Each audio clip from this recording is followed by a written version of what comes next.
Yo, what up, y'all? It is your boy Game Time Ty. Happy Tuesday, right? It's Tuesday? Yeah, Jesus Christ, I'm getting my days mixed up. How's it going, y'all? Oh, shit, we got Zoothis in the chat. We got Starry Skies in the chat. What's up? We got Walt. How you doing, Walt? Dodgers almost lost to the Royals last night. Oh shit, yeah. I'm glad we didn't actually drop that game. We're in good form.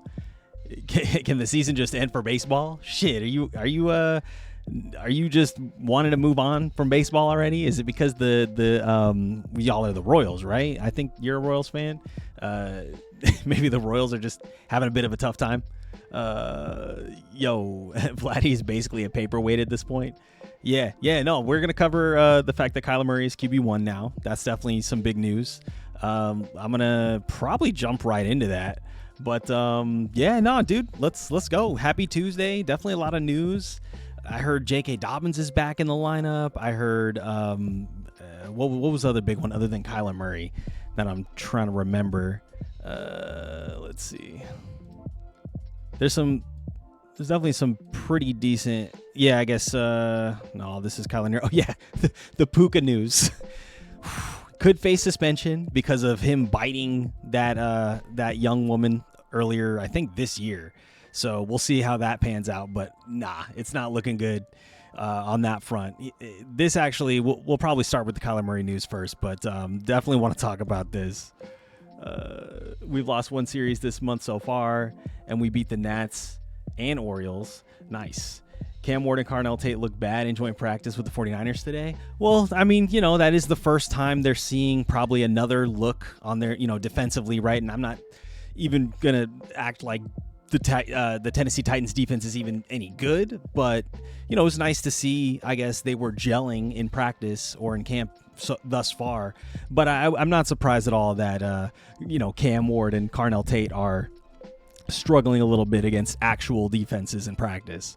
So yeah, let's see. Okay, good. That's muted. All right. So let's cover the Vikings naming Kyler Murray quickly. I mean, I think this is just like good news for everyone who was a little bit worried about this situation. I still am a little hesitant to go all in on guys like Justin Jefferson or Jordan Addison or even, Aaron Jones. I mean, he's no matter who the quarterback is, I think Aaron Jones would make me a little nervous just because how long he's kind of been doing this and the volume he's had over the course of his career and just like how old he is now. I think he's 31 years old, if I'm not mistaken. Let me pull this up. Which is kind of crazy to think. He actually might not be that old. He is 31. Yeah, eventually he's going to have to pass the torch, right? Titans defense is pretty good. I'm sure they're better than maybe I am aware of, but I think part of why you see maybe Cam Ward and Carnell Tate struggling against like a 49ers situation more than the Titans, other than just that probably the 49ers have a better defense unit overall, is, they're just seeing a new look, right? It's a different type of scheme they're seeing, or, a different shell that they're getting matched up on. Maybe they stacked the box or didn't. Maybe they had a bunch of dudes in coverage. That's probably why it was tougher to pass on. Who's really, the people tapped into that. I trust what they're saying. And so, we'll see, as camp kind of starts to conclude and we see actual preseason games and preseason action, that'll probably be a little bit more definitive for me, as opposed to just kind of like reports out of camp. But still, it's good to be tapped into that. Aaron Jones at this point is really just a good bench player. Yeah, I mean, that's where he's going in drafts, right? Like, let's see where he's going. I just had him. There's Addison. Aaron Jones. Yeah, right there. So he's actually going like literally in the same round as Addison, which is kind of crazy. But yeah, pretty good backup to your point. But last year it didn't look great. And let's probably maybe give the reasoning of stacked boxes. There was really no pass attack. There was not a huge passing threat in this offense last year. Carson Wentz was not it for them. That's why they moved on from him. That's why they brought in a guy like Kyler Murray, who they think could be a little bit more serviceable. Maybe up until the point J.J. McCarthy actually finally becomes a thing.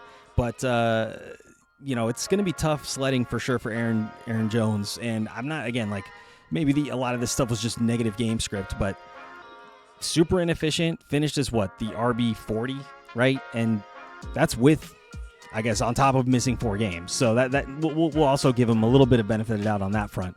But his ceiling is low. It's like 15.7 points, like around 16 points roughly in full PPR scoring. So that's just someone you're getting down here in sort of the dumpster diving section for running backs, and that's about what you're going to get from him. I do still think he has viability as like a spot start if you really need to, or like a flex play or something like that. But yeah, you're not counting on Aaron Jones the same way you've been counting on him in previous years, right? Is Goff worth picking up off the wire with Burrow and Baker on your team? I mean, if you're in a 3 quarterback league, or sorry, like a super flex league, so you can field 2 quarterbacks, then yes, I would suggest stashing a 3rd quarterback. Like that's 100% fine to do. If you're in a 1 quarterback league and you already have a backup quarterback, I do like Goff, but getting him on your wire, or getting him off the wire and putting him on your team when you already have 2 other quarterbacks, it just feels a little excessive to me, right? Like I personally don't like holding on to more than 2 quarterbacks in single quarterback leagues, even if it's like 10 or less teams. Sure, maybe an 8-team league, right? Like maybe you could make an argument holding a 3rd quarterback, but even then, it's like no, because those roster spots come at a premium after a while, right? 3 quarterbacks is not something you want to do typically, unless you're planning on trading one of those guys away, right? But Joe Burrow and Baker are 2 really solid quarterbacks. There's no reason why you would need a Goff, right? But if he's there on your wire, like it's hard to ignore that, right? So if you think there's somebody else in your league who would be willing to trade for either Baker and or Burrow, or you're willing to give up someone, you want to go get Goff and you feel like it's worth it for you to do, I could see that being a good move. But like, don't have 3 quarterbacks on your roster. I wouldn't, right? San Francisco's worst quarterback, Embarrass Tate, apparently all over him all day, dude. Damn, that's crazy. I kind of want to like see some highlights from that. That sounds cool to see, because I know Tate has been crushing it in camp so far, and obviously I have been talking him up. I loved his college tape, so there's really no mystery to why I'm so high on him, but I'd be interested to see that tape for sure. If I had to start Jones on a bye week and he got me 15 points, I'd be super happy. Well, I mean, yeah, that he'd be hitting his ceiling essentially if he hits 15, right? So yeah, I agree with you there. This is a weird to watch on a different platform. Oh shit. Obviously you're still watching Twitch, but like a different like computer or maybe a different type of screen. That's hilarious. Nice. So yeah, I mean, again, the Kyler Murray news, like, not a lot I think will change in terms of where people are going in drafts. Like, I don't think Justin Jefferson all of a sudden shoots up above like CeeDee Lamb or Amon-Ra or anything like that. And similarly for the other guys on this team, like we see down here where Aaron Jones and Jordan Addison are going, maybe you see a little boost in Jordan Addison's ADP. Like that actually would make sense to me. Maybe he goes up here with like Quentin Johnson, or right above Quentin Johnson, right around Mekhi Lemon or something like that. So like a slight boost, but nothing crazy, right? He's a great value pickup because he's a starter and you can grab him in the 10th or later. True, it's just like, how long does he remain the starter? It's kind of like the J.K. Dobbins of it all, right? Like, he's going in a similar range. It's like, how long till J.K. Dobbins either gets hurt, like we know he's been sort of, liable to do over the course of his career. Also, he's a little bit older, 27, not like Aaron Jones old, right? But, getting up there, getting a little long in the tooth, a little towards the end of his career, maybe. He's got a couple good years left in him, but that durability factor definitely comes into play when we talk about his baked-in ADP. But like, Aaron Jones is going basically about that round or two difference, maybe less. About 12 picks away according to these rankings. So, yeah, I mean, again, he is the starter, but Zuthis is asking about Jordan Mason, and that's a good point, and that's a good question, because he's somebody who's going literally like just 10 picks later, and is essentially either the future back in this backfield or just like the bona fide handcuff. There's no doubt about it. When Aaron Jones goes down, Jordan Mason comes in and performs admirably. At least, he's been known to in the past. Last year, again, like, pretty tough to sort of qualify this stretch here as like what's going to happen going forward, especially this year with a new quarterback. but I would say that if I had to pick the two, I mean, you're picking them for different reasons. Aaron Jones is someone who, to Walt's point, it's like a spot start guy, right? Like you could start him on any given week and, he could get you like 10 to 12 to 15 on a good day, right? Where Jordan Mason is literally like, you're not going to spot start him. He's really only going to be relevant if something were to happen to Aaron Jones, or he just like takes over this backfield over the course of like a couple months into the season, right? I don't think it's going to happen overnight, but he's more of a long-term play, right? So if you need immediate running back relief, Aaron Jones is the guy. If you want sort of a long-term, late end of the year type of play, or just an insurance kind of pickup, that's Jordan Mason, right? So, Jesus has been on, he's been on the team for a couple years now, and he hasn't been able to take the number one spot, so kind of feels like he's just not it. Mason had one good year, and that was in a run-first offense in San Francisco. All solid points for sure. Mason had one good, Vikings are going to be a pass-first offense, I think. I mean, they could lean on their defense, and with Kyler Murray, they could be sort of like a pass/quarterback rushing first offense, and that, again, kind of steals a little bit of the value away from Aaron Jones and Jordan Mason. But again, like, Aaron Jones for sure is going to be the starter. I don't think anybody's, confused about that. Jordan Mason is just the late-term play or an insurance play. So that's how I would qualify those two guys, or quantify those two guys. And yeah, so let's talk about this. Let's talk about this Puka news, man. This is kind of wild. So Adam Schefter reports that he believes it's still within the realm of options that the NFL suspends Puka for his off-season incidents. Nacua has had a civil lawsuit filed against him for biting a woman and making an unprovoked anti-Semitic sentiment. Wait, what? And making an unprovoked anti-Semitic sentiment? When did that happen? I must be tripping. I might have to look into that, but that's a new one for me. The star receiver checked into a luxury treatment center this past offseason. Okay, so at least he's getting some help.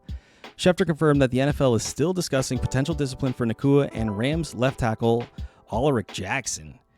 This probably isn't something to be overly concerned about in fantasy drafts. We suspect any suspension for Nacua would be short-term, but Schefter believes it's possible that Nacua is suspended for the Rams opener against the 49ers. Okay. So, I mean, shit.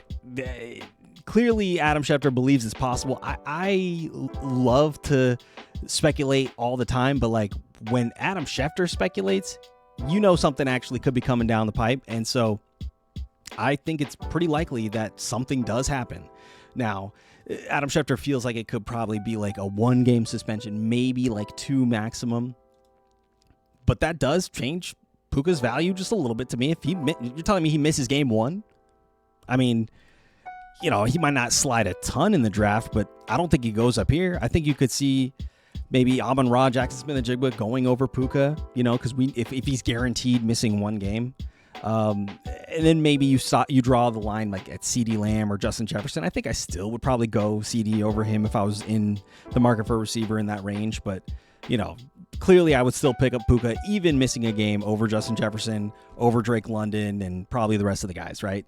So it doesn't change it too much. But, if he was suspended, I definitely would adjust his rankings in my opinion. Yeah, good. Suspend him, get him out of there. I agree, dude. I saw this or heard this in my car. I was driving and I was just like, do it, suspend him, dude. Suspend his ass. It's just like you gotta kind of nip the shit in the bud. If he takes the suspension on the chin, he says he's sorry. I don't know, maybe he settles outside of court or something like this because there was a civil suit. I don't know what happens with that, but like, you got to discipline this stuff because it's you don't want players blemishing the brand of the NFL, but also just going out and being like nuisances to society, and they're like kind of like big babies with like unlimited money and seemingly infinite access to just like clubs and shit like that, right? And like situations that you just don't want to be in. So yeah, you got to make sure you keep these guys like doing the right thing, and so this suspension I think is warranted for sure. Yeah, you can't be biting motherfuckers for sure. Hey, what's up, LeBron James? How you doing, bro? Yeah, what's up, Rasha? How you doing, man? Yeah, that bite was brutal. Do we need to look at it again? We already saw it, but I guess.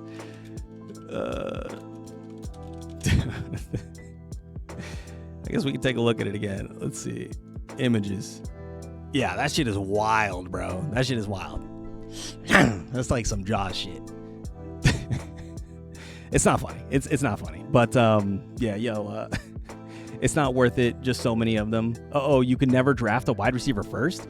I mean, it depends what type of league you're in. Like if you're in a PPR league, I think it just makes sense to draft a wide receiver earlier. But it also, like, there may be 3 running backs, maybe 4, who you would make the argument that you'd still want them in a full PPR. In fact, you probably want them more because of how much they get involved in the pass game.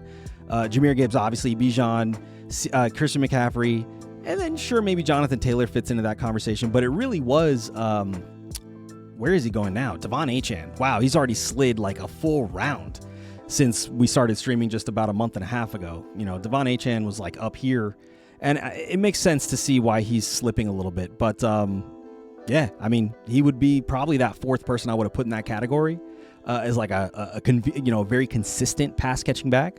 But if outside of those 4 guys, in a perfect world, obviously barring any kind of like injury or role reversal, I would probably still want a wide receiver over any other running back earlier on in like a full PPR draft.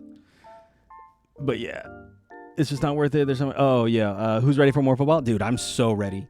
I know there's more games on Thursday and then Friday, so we'll probably maybe be streaming during one of those Friday games. Let's actually see what the NFL preseason schedule looks like. All right, so we got Thursday games. Do we have Friday games? Yeah, we do. Okay, so we'll be streaming during this game. So we'll probably have it on in the background or something like that. Get to see some sick highlights in real time from some of these dope teams. Maybe the Commanders. Maybe we'll get to see... I wonder if any starters are going to be playing. I think the Cardinals said they're going to play some starters. I don't know if anybody else is going to be playing starters in these games, but yeah. How's the paid league coming along? Still only 4 people, I think, but I haven't even like reached out to anybody who I said I would probably be able to get. So like, for instance, Matty Boots hasn't even signed up yet. So like that's a for sure person. But I'll be getting more aggressive about, I think we're about 3 weeks away from that draft. So yeah, I'm going to start putting some real effort into getting people in there. But like I said, I'm not worried about finding extra people. But if you have someone who you want to suggest for that, by all means. But I'm not concerned about getting at least 10 people. We should at least be able to get 10 people for sure. No doubt about that. But yeah, I got to start getting aggressive about finding people for that for sure. But all right, so yeah, we got some preseason action coming on Friday, so we'll be streaming for that. Nothing like, okay, all right, let's just go through all the news roundups, and then we'll probably get maybe a mock draft in. I do want to, and we'll probably do this on Friday, but I wanted to go through because I like to do this every year. Usually I do this off stream, but I figured, this actually is kind of a cool thought experiment to do, and maybe we can get like some interactions, some involvement with the viewers and stuff. So what I like to do usually is I'll go through my main league's previous draft, and I'll look at all of the people who were good picks, right? Who was a good hit, right? Like Jackson Smith-Njigba going in the 4th round, insane value. He finishes as the wide receiver 1, right? So who could potentially be this year's Jackson Smith-Njigba? And going through last year's draft and kind of looking for those rounds and looking for those players that way overperformed their ADP, or maybe even underperformed their ADP, right? Like they were busts. That always helps me kind of re-establish sort of a perspective around this year's draft, right? And forces me to think outside the box of what the rankings say and what actually could end up happening, right? Because there's always guys who either underperform or overperform, and how you finish far in fantasy is you usually get at least 1 or 2 of those picks right. So anyways, yeah, you're ready for basketball too? Hell yeah, dude. I love basketball as well. Are you a Lakers fan? I mean, I'm asking because I'm a Lakers fan, but I'm just curious. LeBron and Jaylen Brown on the Sixers, bro, crazy for sure. You haven't joined either, but you will. Oh shit. Okay, nice. So then I guess that means we got 6 people so far with you and Matt joining. Stribling for sure could be a guy who overperforms his ADP. Let's see, where is he going? He's going way down here. I don't think that's gonna stay this. There's no way Stribling, especially with the news of all the people getting hurt. Him included, right? I think he actually was dealing with something and missed some time, and then. But let me just go ahead and what's going on? Where can I go back? Deshaun Stribling. Let's get some news on him. Are finally coming to terms with uncomfortable reality. What is this? When San Francisco selected Stribling with the first pick of the second round, the Ole Miss product never recorded a 1,000-yard. Okay, whatever. I don't think, honestly, the fact that they're kind of scrutinizing his college game, I don't think is an issue to me. He has been the best wide receiver by far. Nice. You hope the Bulls do better this year? You're a Chicago fan? Nice. You love LeBron? Well, I guess I could have guessed that, LeBron James, based on your name. Stribling had 7 catches today, and I'm assuming this is in the joint practice with the Titans. Yeah, this whole article doesn't seem worth reading for sure. Let's see if there's any actual news on this acquisition. No, so yeah, if Stribling's in practice and balling out of control, like there's no way he's going to stay down here in rankings. And honestly, I wouldn't be surprised if like we did a mock right now, or either we do one together, or we do, you guys decide to do one on your own later tonight or whenever. I wouldn't be surprised if you start seeing Stribling just get picked up in like at least the 12th round. Like I wouldn't, if he makes it past the 12th round, like you're drafting with clowns. You know what I mean? I'll take him, dude. I might even take him. Let's see. Over Jacoby Myers, I think I would take Stribling. Over Quentin Johnson, probably would take Stribling. Makai Lemon, so like right around in this range, right? Michael Wilson, I probably still take Stribling. Like let's keep going higher. Wandale, Cortland Sutton, that might be where I draw the line. But I could still pick him up over Jordan Tyson. I think that actually is pretty close to his cap. I think where he'll go, right around the 8th or 9th round is probably, you might see people reach, who are like true believers. But this is where I draw the line, like right around in the 8th and 9th round. Yeah. Okay, cool. So what other news? Let's see. What other news are we looking at? Is this shit low? Okay. All right. Let's see. It's kind of small. Homers might reach. True. Yeah, we do have a guy in our league who's a big 49ers guy, so I could see him reaching a little bit on Stribling, actually. Yeah. It wouldn't surprise me to see him going like the 7th or something like that. But all right. Okay, so the Cardinals are starting a couple players in the Thursday night game. Atlanta Falcons, they signed a couple guys. They cut a couple guys, so nothing crazy there. Oh shit. Okay, Baltimore Ravens. Zay Flowers returned to practice Tuesday after missing one practice with a quad contusion. Okay. I think that's just encouraging that he's back, right? Quad contusion, I've seen it drag on for a couple weeks. I've seen it be like a one-day thing, and obviously this is more on the reduced timeline side of things, so that's good. I love my Niners, but I don't reach for anyone. Yeah, that's honestly good discipline, is not reaching for your homer picks. It's so hard though. Like I'm telling you, as a Bengals fan, it's impossible for me at least. I reach on guys all day, but yes, it's smart to be disciplined in that respect for sure. Draft order today or Friday. We'll probably do a marbles draft order lottery pick or whatever on Friday. I think I'll wait till Friday to do that. And then the biggest homers are New York fans. Are you talking about Giants? Because yeah, you're probably right. Oh, Giants and Jets? Interesting. Garrett Wilson is not that guy to be his ADP, and Jackson Dart and Cam aren't going to become Brady and Saquon.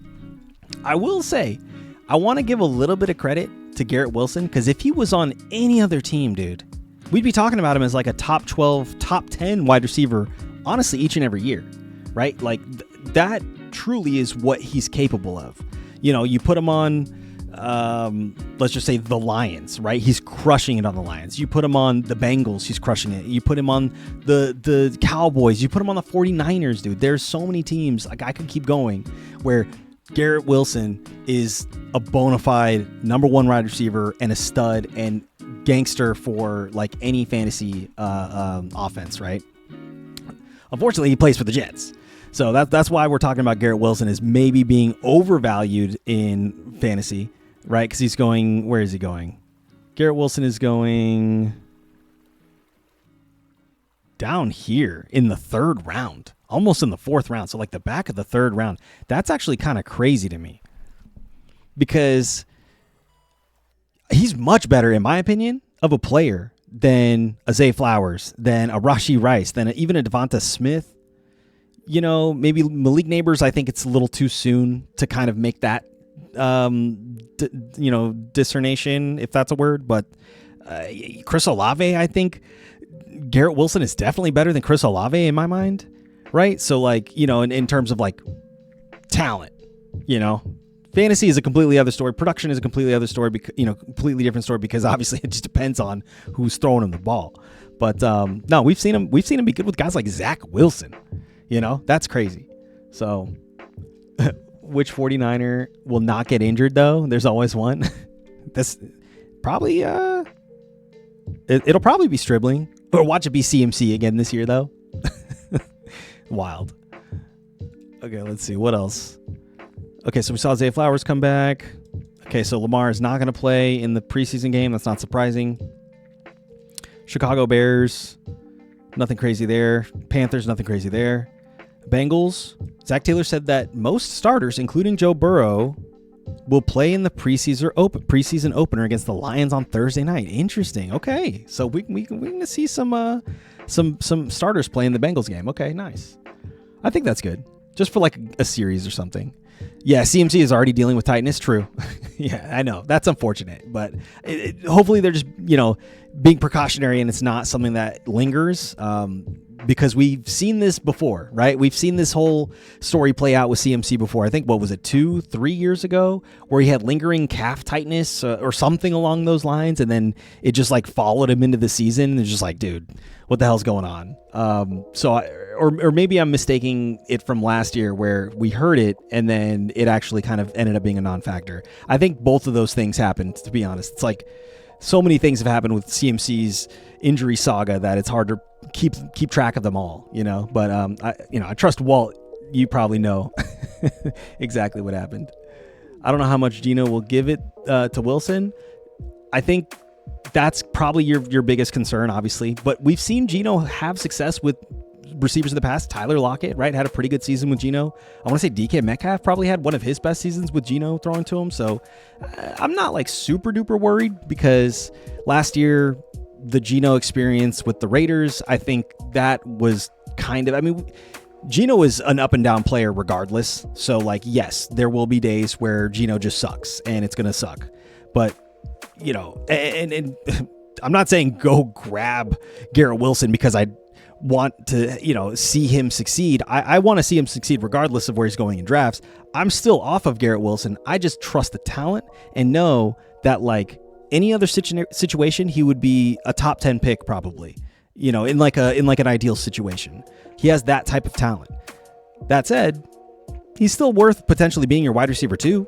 If you're down here in the back of the third round and the beginning of the fourth round and you need a WR2 and like Teddy Mack's off the board and I don't, I'm a homer, so I would go T. Higgins and maybe you don't see Ladd McConkey there anymore, or Igbuka or other guys that might be looked at as like more valuable. Garrett Wilson is a fine wide receiver too, and he might have some up and down games, but he's got a good ceiling, and I think like his floor is going to be not as bad as it has been, at least as of recent years, right? So yeah, like, you think I'm kidding? My Giants fan friend sent me a pic of him picking Dart in the 6th. Darden the Sixth isn't like crazy. It's definitely up there, but I mean, if you said somebody picked him in like the third or fourth round, then I would be a little alarmed. I've seen much worse reaches for sure. I've seen someone literally pick up the craziest reach I've ever seen. 2014 or 2015.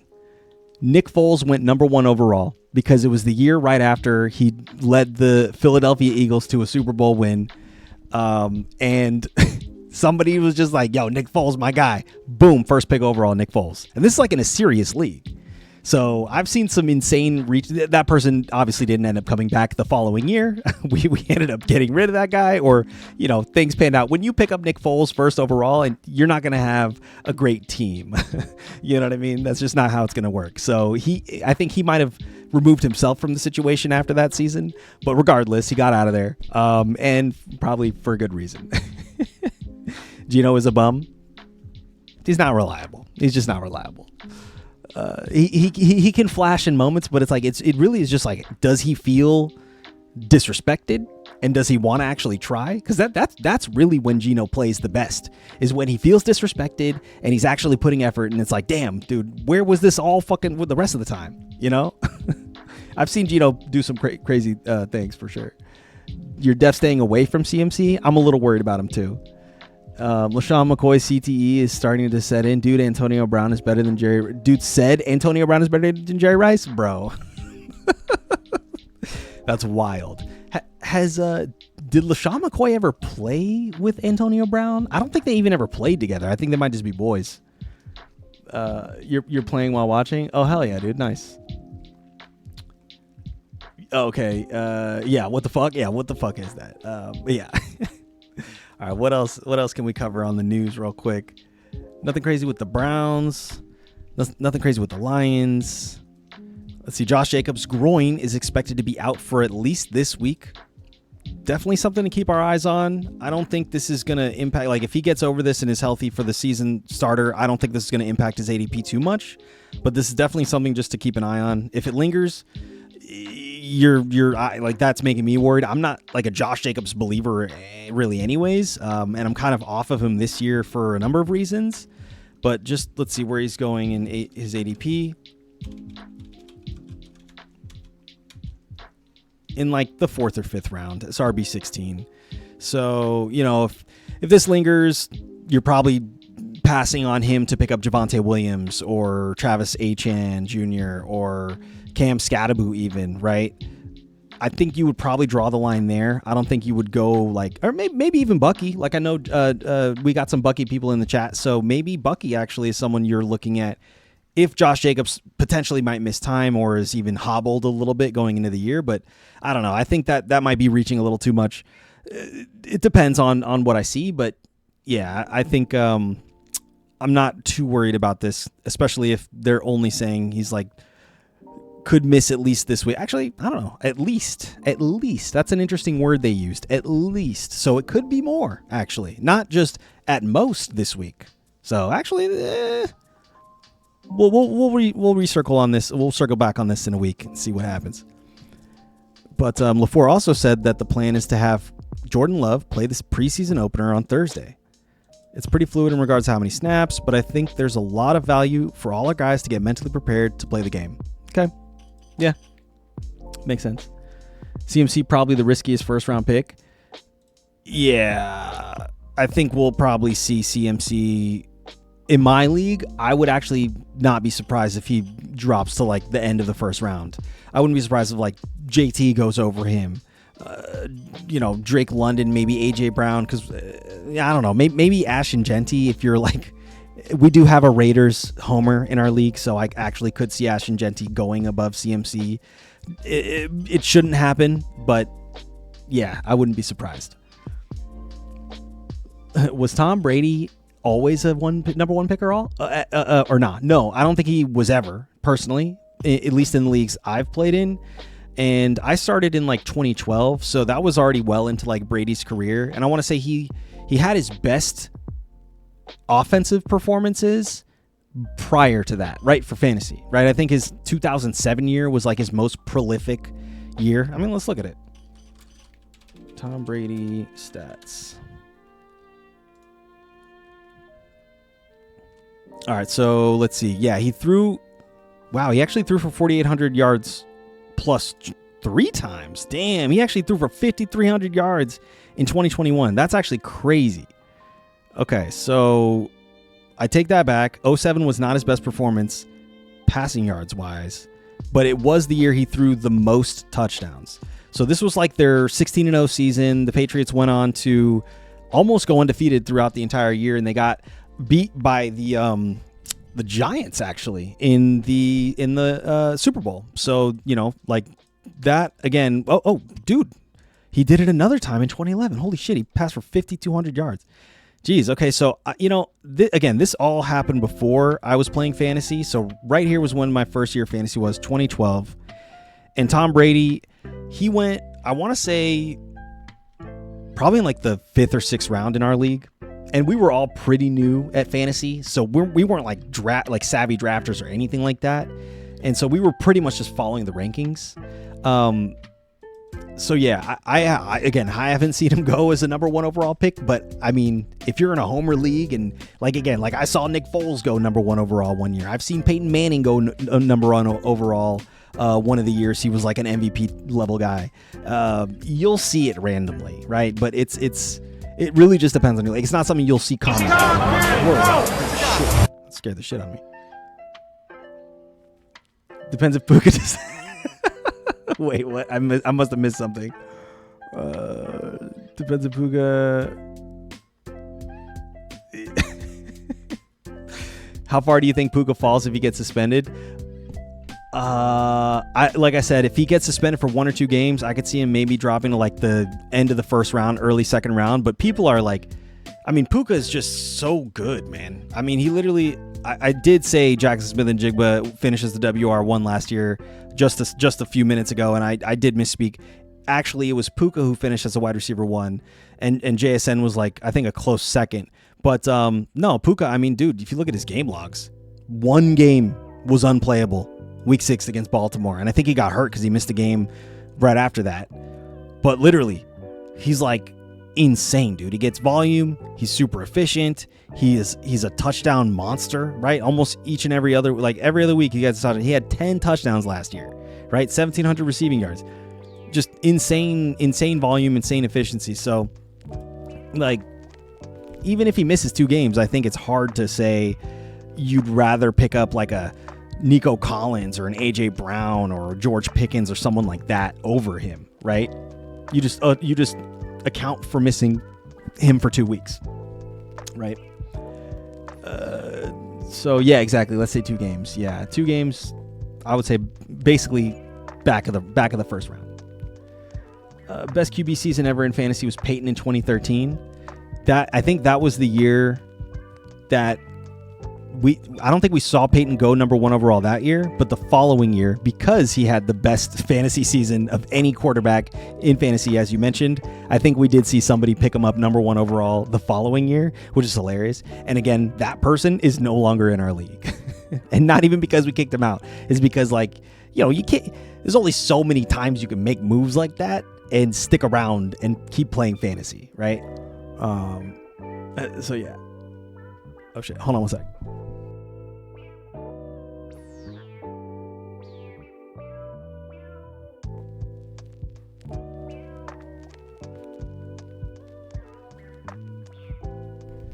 All right. So getting Puka at the 9th would be good value if he gets suspended. yeah. If he gets suspended, if Puka gets suspended for, let's just say 10 games, he would still be worth picking up in the 9th round. Okay, that's how good Puka is. Like, if he gets suspended for 10 games and is still Puka, like, there's nothing else that changes. He doesn't get hurt. Like, there's no, like, you know, psychological meltdown that happens over the course of those 10 weeks or whatever while he's suspended. Like, 100%, I would say I would still pick him up in, like, the 6th round, maybe, you know, at the latest. And that's crazy to think, but yes. So, all right, what else? Okay, we talked about the Josh Jacobs news. Nothing crazy with the Texans. Oh shit. I should be drinking this like this. You guys got to see the eyes. Indianapolis Colts, nothing crazy there. Oh, actually, sorry. Reports that Alec Pierce did not receive a second PRP injection this offseason and his injured ankle, dismissing the reporting to the contrary. Okay, so yeah, actually, it was reported, I think, last week that Alec Pierce received a second PRP injection. I saw that headline. I don't think we talked about it on stream. But so now they're reporting that that wasn't the case. But he has not practiced so far in training camp, but has still, I guess, not suffered a setback from his rehab from the offseason ankle injury, which is interesting. So let's take a look at where his ADP is, because I know people are kind of higher on Alec Pierce this year. He had a pretty decent stretch last year. Let's see. He had a nice stretch where, you know, maybe he had like 3 bad games or something over the course of maybe 9 weeks. So pretty solid for a guy who's like just a flex guy or just a bench warmer more often than not. But I think the expectations this year is that, you know, one more year in this offense, one more year with Danny Dimes as your quarterback. They seem to have some good rapport last year, and just, you know, I guess if you're being optimistic about his trajectory, you're hopeful that Alec Pierce can continue these flashes that we saw, especially when he was getting decent volume. And again, like, he is kind of like a burner, downfield stretcher, can get in the end zone on broken plays type of guy. But I think the reason why I'm hesitant on Alec Pierce is not that I don't trust the talent or even like the situation, because I actually think I would want him over Josh Downs. Like, in a vacuum, all things equal, I'll probably end up, you know, the fact that they're going right around the same place as each other is a little telling. I think nobody really knows what's going to happen, but Alec Pierce is my pick out of those two. Now, that's, again, if all things are the same and Alec Pierce is fully healthy, because we aren't seeing Alec Pierce get involved just yet. And there were conflicting reports about the PRP injections and whatnot. I'm going to trust that that was just like a fluke. And so we'll go with the sort of benefit of the doubt that he doesn't need a second PRP injection, or he didn't get one, and he's just like still on track to rehab. There's no setbacks. I still would say I'm picking up Michael Wilson over him. I'm picking up Mekhi Lemon, Quentin Johnston. You know what I mean? Like, I would be willing to wait on Alec Pierce. Now, if Alec Pierce is down here after guys like Jordan Addison, like if it's between Jaden Reed and Alec Pierce, I'm picking up Alec Pierce. If it's between Khalil Shakir and Alec Pierce, I'm picking up Alec Pierce for sure, right? That's probably where I draw the line, but maybe Jordan Addison is like right there at the cutoff for me, right? Yeah, Peyton averaged 33 points per game that year. Dude, he threw like 55 touchdowns or some shit? Like, literally, I think he set the record, and then the very next year, Nick Foles tied that record, right? If I'm not mistaken, and let's just see if I'm remembering that correctly. So yeah, he threw 55 touchdowns in 2013,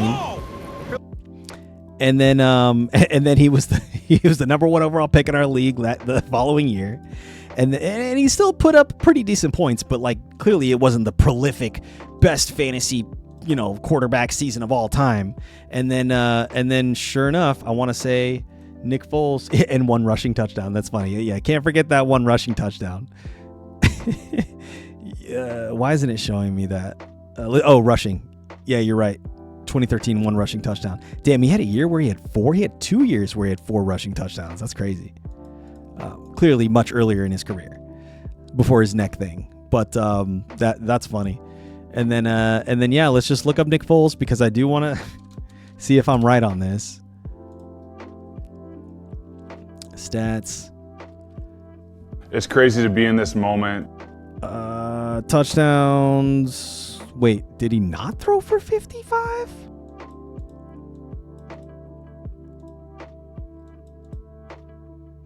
Did I just hallucinate that? Or did he okay, he threw for 27. Maybe, the record I'm thinking. Yeah, no one else has had 55 ever. Yes. Okay, the record I'm thinking is 7 in 1 game. That's the record he tied. the following year or some shit like that. Or maybe that same year. I think they both happened in 2013. Let me actually check that. Most touchdowns thrown in a single game. 7 shared by 8 quarterbacks. Damn. Okay, so Drew Brees did it. Nick Foles, Peyton Manning, Joe Cap, Y.A. Tittle. Hey, what's up? George Blanda. Damn, some dudes back in the 50s and even the 40s, dude. A guy in the 40s, Sig Luckman threw 7 touchdowns. Dude, that's crazy. Next closest is Brady Mahomes at 50. Nice. Yeah, that makes sense.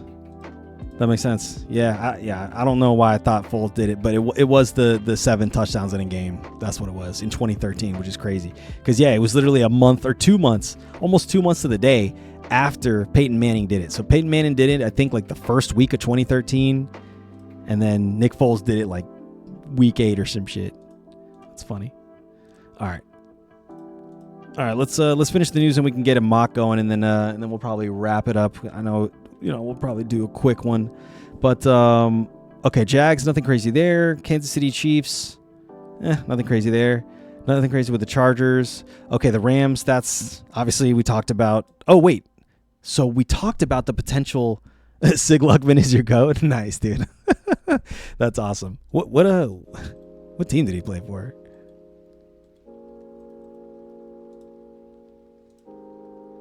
Wait. Oh, shit.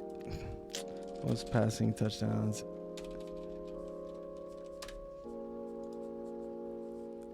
The Chicago Bears. Nice. Yeah, classic team. What was I about to look up? Okay, so this is what I was about to look up. Puka left early with an undisclosed injury. So this is outside of just the suspension potential. Right? So it looks like... So Matthew Stafford doesn't think Puka Nacua's injury is anything too major, even though he did leave the field. So Matthew Stafford is neither a trainer nor a doctor, but as a quarterback entering his 18th pro season, he has an idea of what a serious injury looks like. Head coach Sean McVay did not have a real update on why Puka left Tuesday's joint practice with the Cowboys, and Stafford didn't know much about it either, but he also did not get any indication that Nacua's injury was significant. I did not see what happened, Stafford said. I'm not really sure what the issue was, but nobody ran up on me in a panic, so I don't think it was anything too major. So he didn't even see the injury. And he's just basing his whole understanding of the injury on the reaction that he saw from other people around the field and what their reaction to the injury was. So that's I don't want to, this is an interesting report. I wouldn't have even written an article probably based off this report alone. I would have tried to get a little bit more intel, and I'm not a reporter. So, hey, what can I say? That's not confirmation. That's not right. So but it's positive signal when there isn't any other concrete information. So it sounds like there's just no, did he chip a tooth? Interesting. Is that, hi. Come on.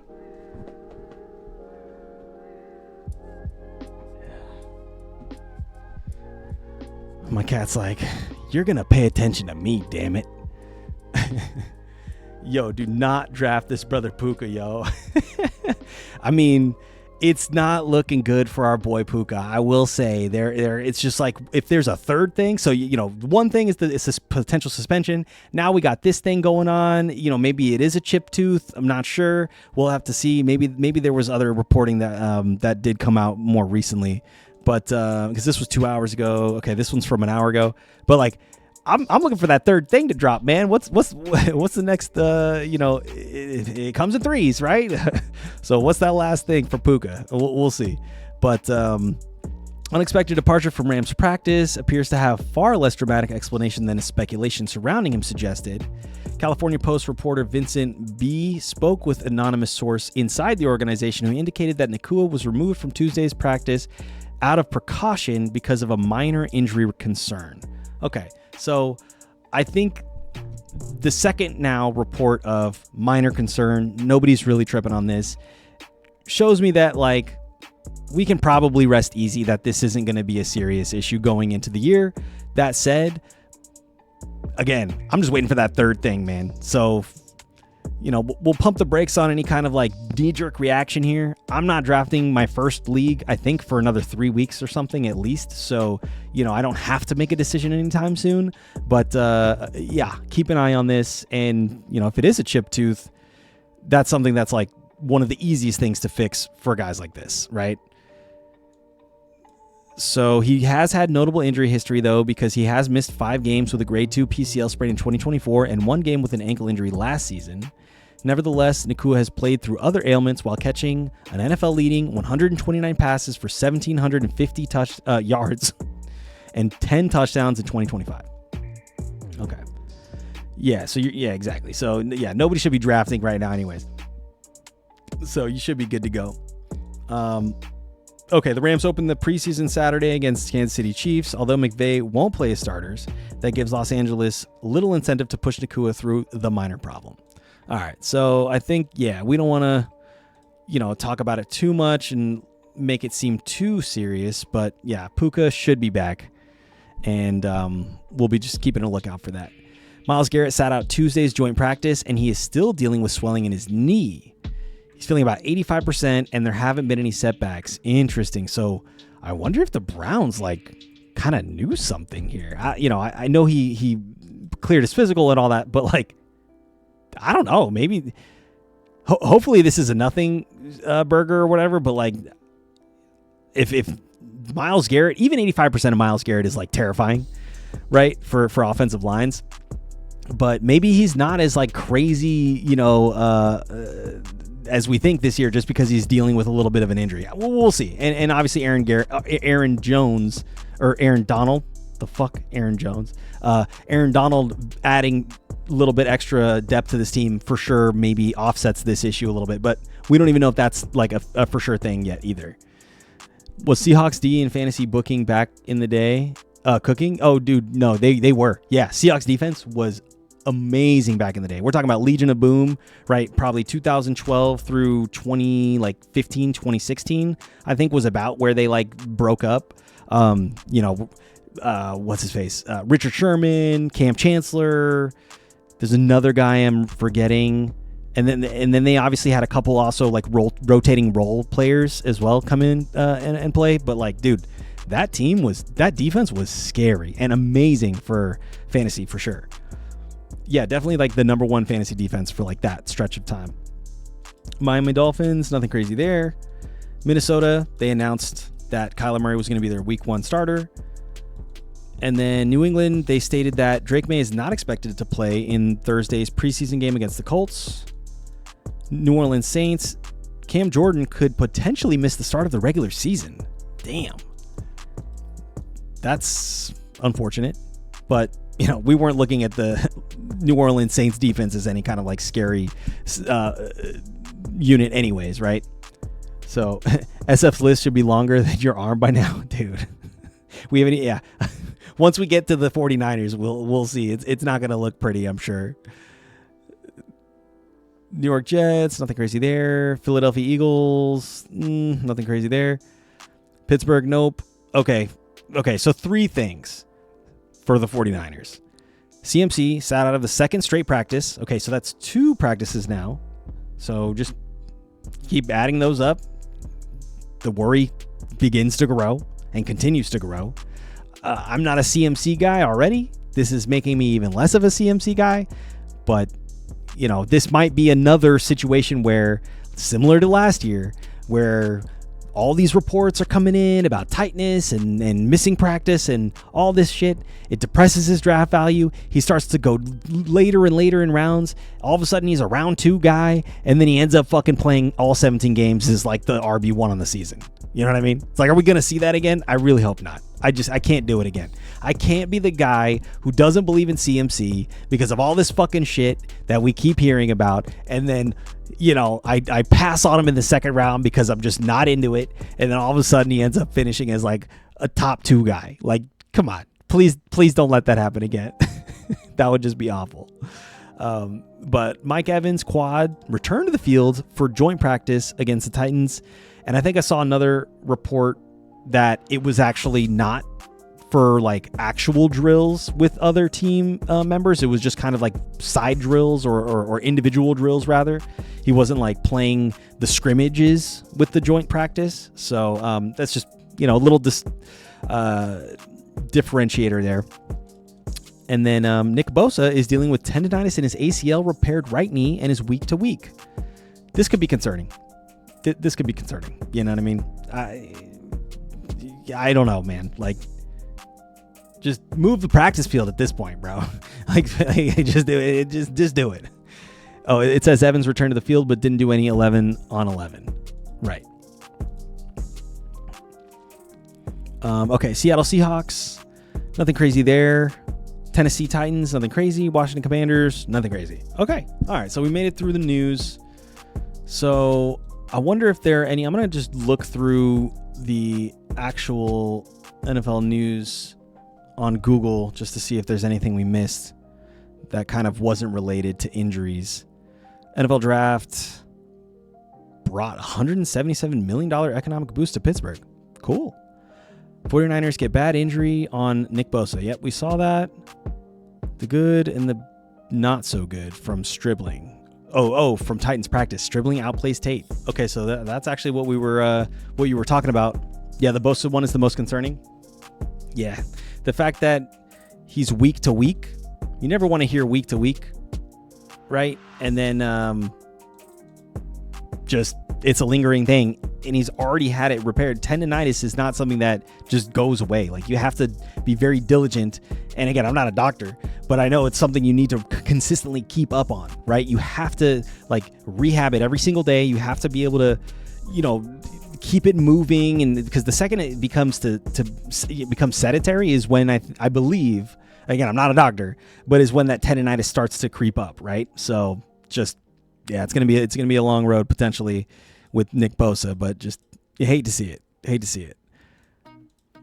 But the Stribling thing, let's see. The good wide receiver, Deshaun Stribling, outplayed Titans rookie wide receiver Carnell Tate, who was the 4th pick in the draft.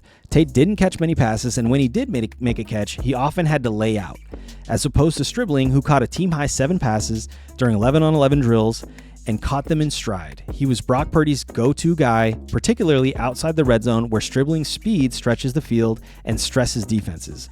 Cornerbacks give him such a big cushion, which opens up underneath routes for him, which is obviously huge, and he's a terrific complement for Demarcus Robinson, who's more of a possession receiver and a red zone specialist, which will probably be that's the Mike Evans role for sure. Stribling isn't currently a huge threat in the red zone, but he could develop that part of his game in due time. Expect him to get a ton of playing time and targets this season as long as he's healthy. So, yeah, I think just, again, we were talking about him a little bit earlier. I would be willing to take him in sort of this 9th, 10th round area. And I think, yes, he could outperform that ADP, absolutely. I don't think we'll see his current ADP stay where it is, especially after reportings like this, right? His current ADP is literally off people's draft boards. He's, I think, a late round flyer. Yeah, like pick 169. So just, again, off people's draft boards. That will not stay the way that way. And again, I'm 9th, 10th round, happy to pick up Stribling, especially if we're continuing to hear positive feedback or positive reactions from camp. And especially once we see him in preseason, then his draft stock is really going to increase. That's also like kind of maybe the downside a little bit of drafting so late, because all the ADP variation is pretty much set in stone at that point, right? Because there's only a couple days left before the start of the year. So, you could make the argument that drafting about this time would give you the folks who like have sort of the research or the knowledge, right? The little nuggets of information like this and are paying attention. You draft Deshaun Stribling like in the 12th round, he's going to outperform that ADP for sure. But again, he probably won't be a 12th round pick by the time the season starts, right? By the time we're drafting, a week before the season, again, he's not going to be there. So, I personally still like to draft closer to the start of the year just for like injury reasons and all that stuff. I think that's the biggest reason. we've seen it happen. Cooper Kupp, I think, got injured in preseason, tore his ACL in a preseason game or in practice or some shit like that. And if you drafted before then, you were cooked, right? And I know that's happened to other guys too. Let's skip some of these and let's just go to the bad, the not so good. Defensive end Nick Bosa still hasn't practiced or shown up. We were talking about that. And then running back Christian McCaffrey missed his second practice in a row with tightness. Shanahan said McCaffrey's injury is nothing to be worried about, but that's what he said 2 years ago when his calf tightness ended McCaffrey's training camp early and eventually caused him to miss the first 8 games of the season. Okay, so it was about 2 years ago that happened, and I'm not making this up. And I think almost the exact same thing happened last year, but the opposite thing was true. So we've seen both sides of the coin on this, and so now this is just more of the Christian McCaffrey coin flip, and it's like, do you want to take that chance? I mean, it's a wild ride for sure, but damn it, when it pays off. I mean, he was league winning last year, right? So, and just today, Bosa's soreness magically became knee tendonitis, so it's impossible to know what's really going on with McCaffrey and how severe his issue is. We'll find out soon enough. Yeah, so SF isn't playing any starters against the Titans in the preseason game, and they shouldn't. All their starters are like old or hobbled or dealing with like, lingering issues and shit. Like, yeah, I would not, if I was San Francisco, like the last thing you want is to put your guys in harm's way. And like, this team has been together for a long enough time that I don't think the continuity factor is a problem, right? Continuity isn't a factor. So, yeah, you're not going to really need those snaps in preseason.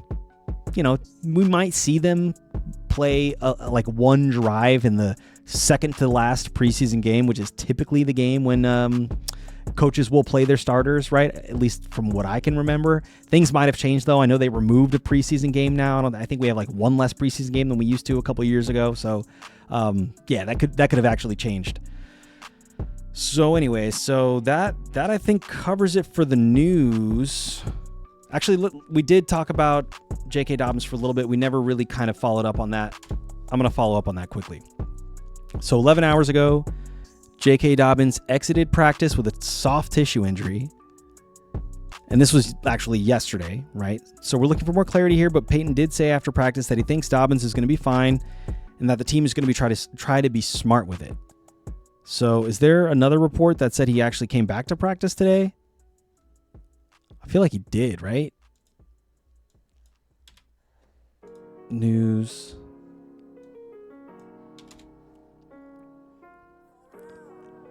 Broncos camp. 24 hours ago. 6 hours ago.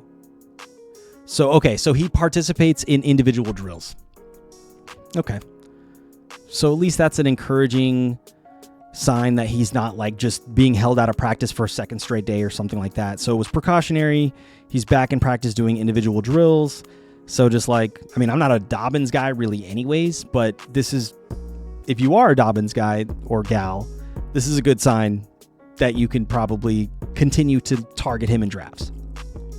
I'm an RJ Harvey believer. So when I saw J.K. Dobbins with this news about J.K. Dobbins, I was like, oh, goody, just more RJ Harvey for me, and sure enough, there's still a little bit of unclarity there or mystery around who's going to really be the dominant back in this backfield. But, it's a Sean Payton system. He likes to ride the hot hand. I believe that RJ Harvey will have more value over the long term because he just is the more talented back and just is younger, fresher, and again, maybe more explosive than J.K. Dobbins is. So he will end up being the hot hand more often than not. And so it was just, in my mind, the more valuable of the two, like long term, right? So that's my J.K. Dobbins update. So let's do a quick mock. If you guys are down, I'm gonna go ahead and start one, and I'll send the link in chat. We can get it going. Let's see. Pull up my chat.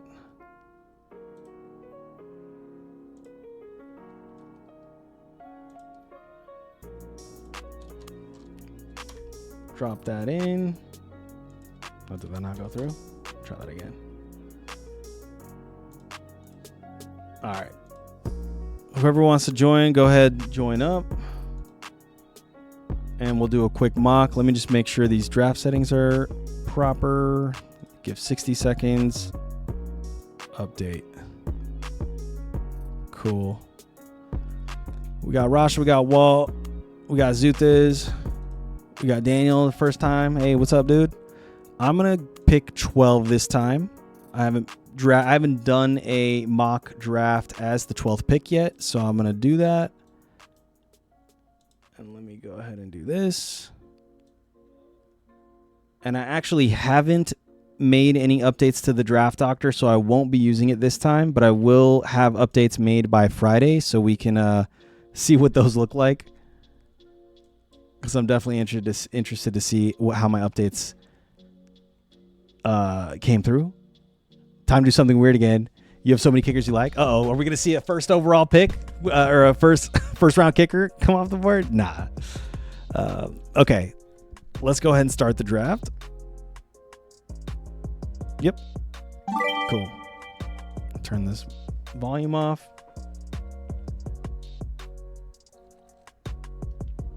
There goes Jibs. There goes Bijan. Jamar Chase, CMC. Puka still going as the 5th pick. I don't think these bots read any of the news. So that's probably why they're still picking Puka. Nah, he should be fine.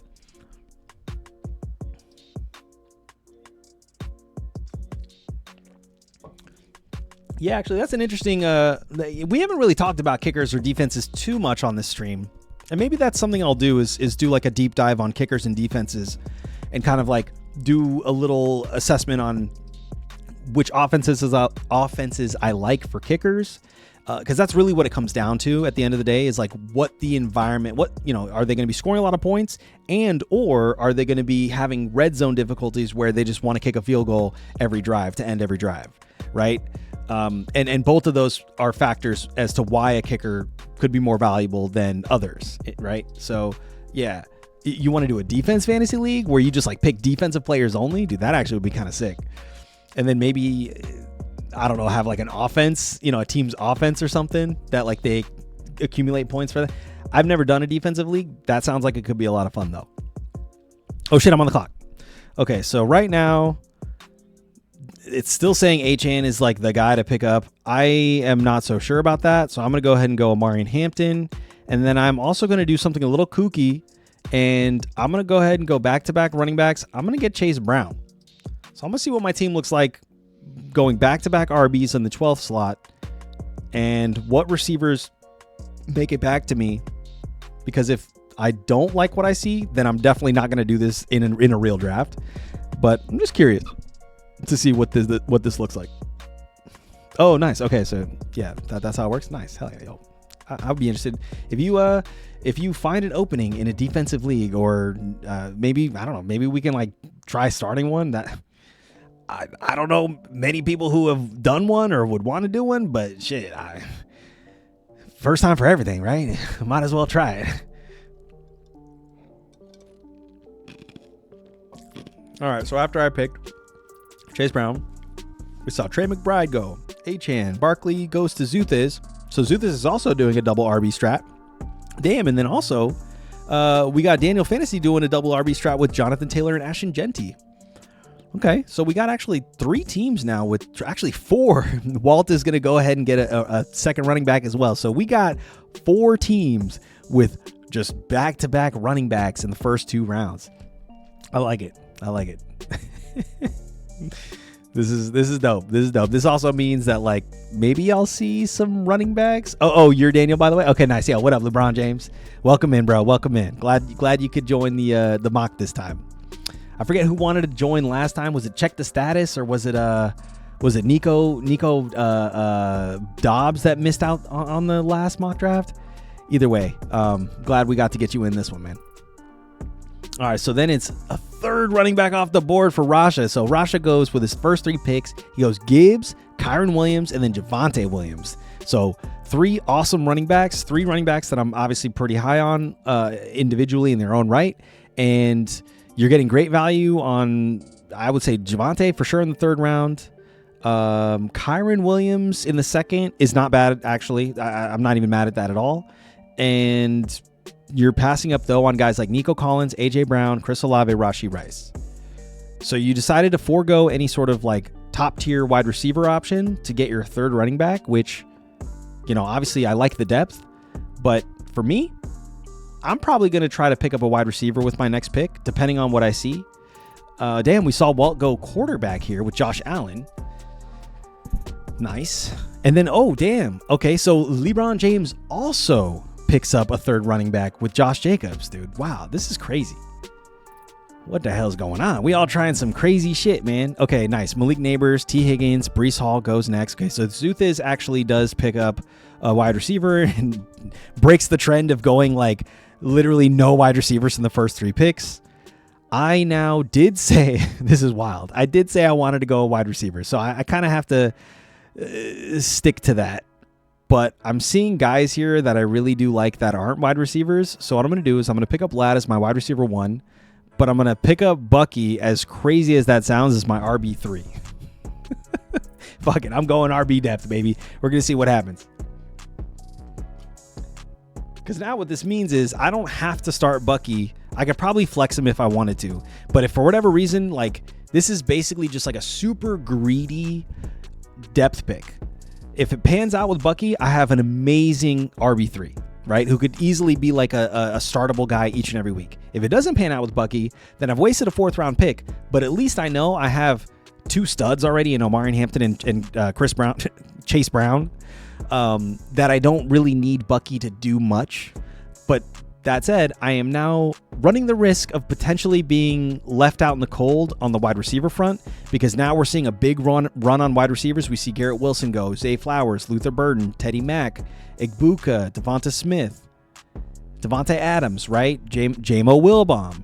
So all of these dudes who I would have been happy to pick up as my wide receiver 2 are just going to be gone. And so, just is a little bit risky. But we'll see what the wide receiver landscape kind of looks like when my next pick is on the clock. And if I can find value there, I will. If not, I might punt that position a little bit further, right? Let's see. Okay, so we did see now 2 wide receivers for Rasha. He got Javonte Williams damn, you got 3 Williams on your team, dude. You're fucking like the Williams collector, bro. That's hilarious. So you got Jamo Williams and you got Mike Evans. So okay, two solid wide receivers. In fact, I think you're getting pretty good value on both of those guys. And then I'm a little scared to draft Hampton because of what Mike McDaniel said. Whoa, what did Mike McDaniel say? Did he say something bad about my boy Omarion Hampton? Shit, I might have to look that up. Puka and Jacobs could get suspended. Yeah, yo, what's up, Smooth C? How you doing, bro? Yes, that's correct. And then also Puka is dealing with like a minor injury. I don't think that's going to be actually a thing. It's more the suspension that people are concerned about. But yes, that's probably why we see Puka sliding a little bit in drafts. This, I think, is, a bot drafted him in the 5th pick overall. So, in real drafts, we might see Puka go a little bit further, especially if we're talking about like an actual suspension on the books. But we talked about it earlier. I don't think I could pass up on Puka, even if he misses 2 games maximum, past like the end of the 1st round, right? Like I think that's about as much. He's just so good. He's just too good, man. And that offense is just like, it's volume city for him, So, okay, I'm on the clock. I did say I wanted to get some wide receivers. I'm going to go with Carnell Tate and who else?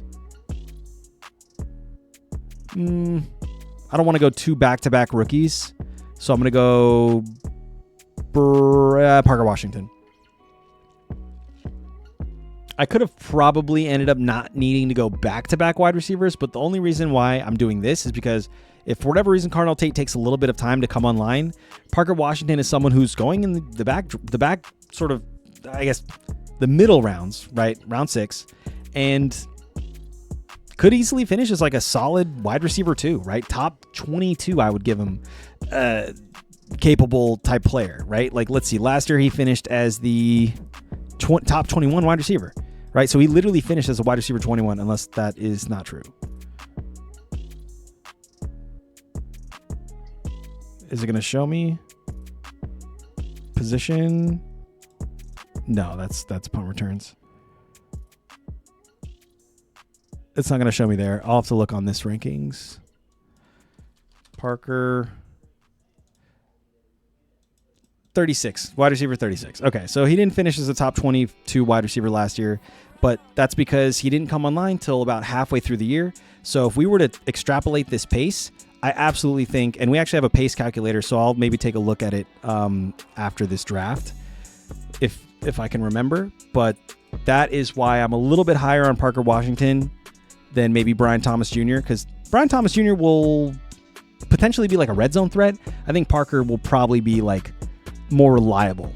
Oh no, you missed it for the third time in a row? Dude, how did we miss it? I thought you were here, man. My bad. You know what I should do next time? I don't know if you're in the Discord, but if you join Discord, I'll pop out. I'll send a Discord a notification before I start the next mock draft. I'll wait like 5 minutes or something before I actually start it with that notification out, so people who aren't necessarily watching the stream right at live, and maybe they're doing something else, they can pay attention to Discord, and they'll see it hopefully in that channel. Yeah, there's a Discord channel. I'll find it in a sec. Okay, so Rasha, or actually it might even be in like the bio or something like that. And if it's not, you know what I can do right now? I'll just do this. Invite to Discord, copy, and I'll put it in chat.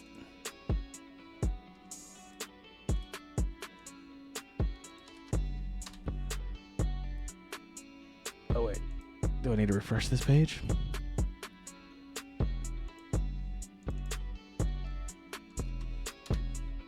Did that work? Let me know if that didn't work. If it didn't, I'll try to invite you another way. Oh, nice. It did work. It worked both times. Okay, cool. Or at least the chat did. Chat went through. Okay, so we did see Brian Thomas Jr. go. So that was someone who I passed up to pick up Parker Washington, but it was probably going to be between those two guys. I didn't really want to, again, go another rookie with Jordan Tyson. I'm not a huge Metcalf believer. Green Bay makes me nervous. Odunze, he should be fine, but his injury situation kind of made me a little nervous as well. And then Michael Wilson actually would have been he's like a Parker Washington type player. So he actually would have been like kind of a serviceable player for me as well in this round. But I just believe in the Jags a little bit more than the Cardinals. So that's why I wanted to go him. Now I'm probably going to look for either more running back or wide receiver depth. And I think this is actually where I'm going to grab...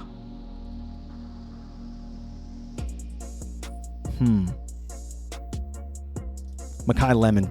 I haven't picked this guy up in a lot of drafts, but I liked what I saw on tape, and I know that they're going to need someone other than Devonta Smith to be a reliable target for them.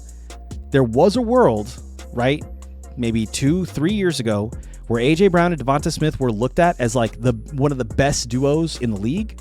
And so Devonta Smith hasn't gotten worse or anything like that. Sure, they lost A.J. Brown. Steps in Mekhi Lemon, right? Maybe he could be that guy. I know they also have Dontavian Wicks, who's like a taller, big body receiver. Maybe he's going to play more of that A.J. Brown role. That's hard to know. But, for a 7th round pick, someone who I don't need to start right away, I think Mekhi Lemon is a decent flyer to just kind of like stash on my bench. I'm not going to start him, right? I'm honestly picking him up as maybe like a second half of the year kind of guy. He could get going earlier than that, but I'm not expecting it, right?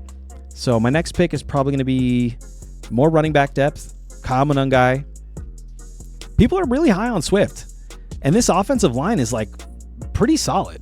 I know they performed pretty well last year. So if we're talking about having one of those two guys, Swift is going in the 6th round. Kyle Monangai is going 2 rounds later. There is a world where something happens with Swift, or maybe they just play sort of a different style of offense, or they have a different role in this offense rather. We could see this be sort of a Jahmyr Gibbs, David Montgomery setup where it's like they're not obviously nobody's acting like either of these guys on this team are as good as either Jahmyr Gibbs and or David Montgomery. That's not what I mean. What I mean is they could have that sort of like dynamic where Kyle Monangai is like the goal line guy where they just hand off for touchdowns, and DeAndre Swift is someone who they just kind of work between the 20s, right? And in passing downs. So we'll see what happens. But it was either that or my first quarterback, and I didn't like Jackson Dart. I didn't like Caleb Williams. It was probably going to be Dak Prescott or Trevor Lawrence. And so I do like that Rasha picked up Trevor Lawrence. And so Rasha's now gone 4 wide receivers since round 4 and has not picked up any running back since. But obviously, like, he's established a very solid running back foundation with his first 3 picks.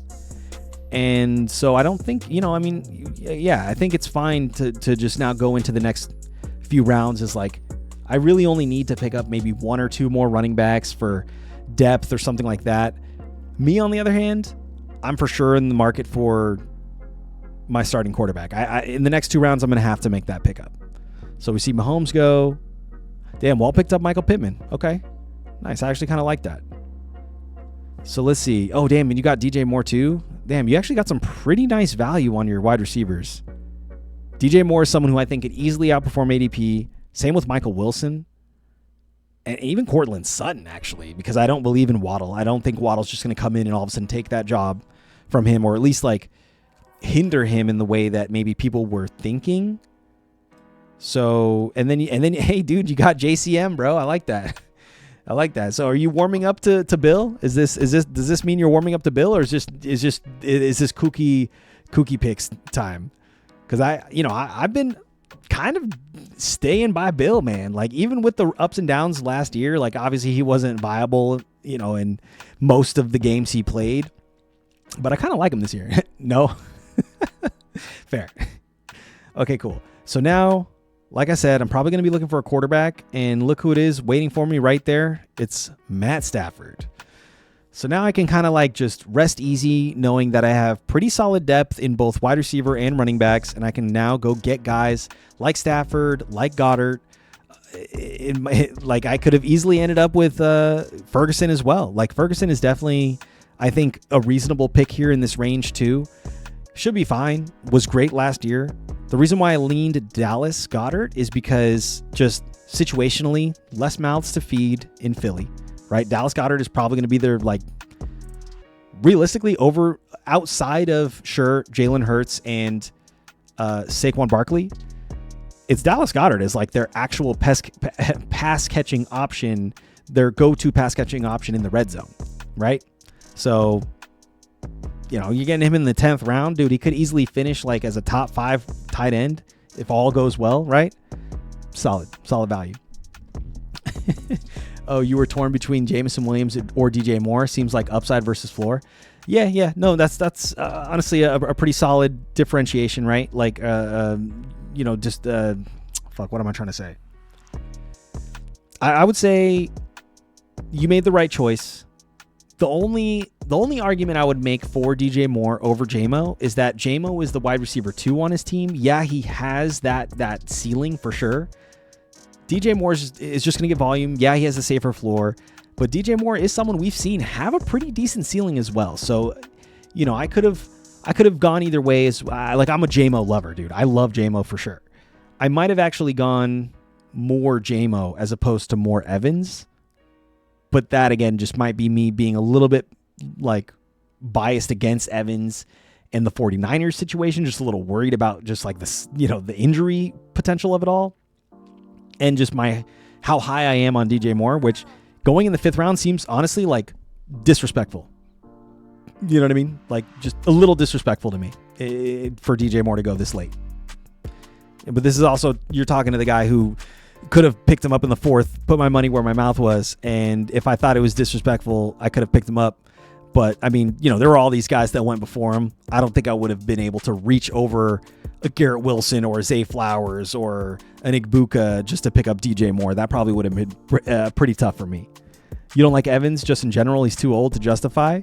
Yeah, 31. You're getting up there. Or 32. Is he 32? 31 and 32. He's 32. So, yeah, I mean, he's right around, like, right where you fall off a cliff, in terms of, like, top-tier elite production at the wide receiver position. I think we saw Larry Fitzgerald do it in, like, his 33rd year or something. He was 33 years old when he did it. Let me actually see. How old was Larry Fitzgerald in his best season.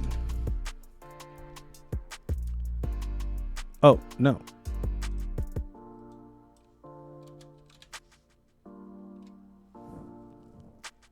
"25 years old during his finest statistical season." Okay, what about his oldest year? Okay, so he was 25 years old in 2008. All right, I'll have to look at his stats in a sec. Let me make sure I'm not on the clock. I am on the clock. So now I'm probably looking for more running back or wide receiver depth, or I want to probably go ahead and pick up like a backup quarterback or some shit, because like at this point I'm not really sold on all of these guys that I'm seeing. And so this is the luxury of going 4-4, right? Now in these back rounds, I don't have to scramble for like backup running backs or backup wide receivers. I can kind of like take it easy and just kind of shoot my shot on, random like flyers that I want to go for. Oh shit, did someone pick up Cam Ward already? No, nobody picked up Cam Ward. That's crazy. Where the fuck is he at? Oh, he was right there. That's who I was going to pick up instead of Shakir. It's fine. Jerry Rice had over 1K yards at 42. That's pretty crazy. But like, that's literally the GOAT. That's Jerry Rice we're talking about. Yeah, I think he's like probably the best receiver we'll ever see or have seen to this point in terms of like prolific production.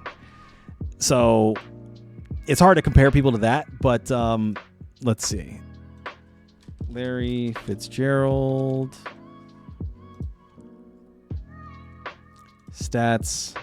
So what was the year? Let me thank Chris Carter. Okay, so actually he had 3 back-to-back 1,000-yard plus seasons in 2015, 2016, 2017. So that was when if he was 25 in 2008, that means he would have been 35 in 2018. So that means he was 34, 33, and 32. So this is literally like well into his 30s here, where he's having like decent production. He had 9 touchdowns, 6 touchdowns, 6 touchdowns in each of these 3 years, right? Above 145 targets each of those years, right? With an amazing catch rate, right? Obviously, again, like we're comparing, like Larry Fitzgerald is a Hall of Famer. Like he clearly went to the Hall of Fame. He's one of the best to do it.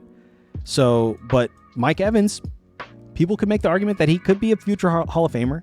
So like, again, this was in Larry Fitzgerald's like 33-year-old season, 34-year-old season, 35-year-old season. He's putting up 1,000+ yards. It's doable, but do we want to trust that it's Mike Evans who can do it? Like, I don't know. Larry Fitzgerald is like an Iron Man. He's played pretty much a full season more often than not in almost every single season he's played. Whereas Mike Evans, on the other hand, is not that, right?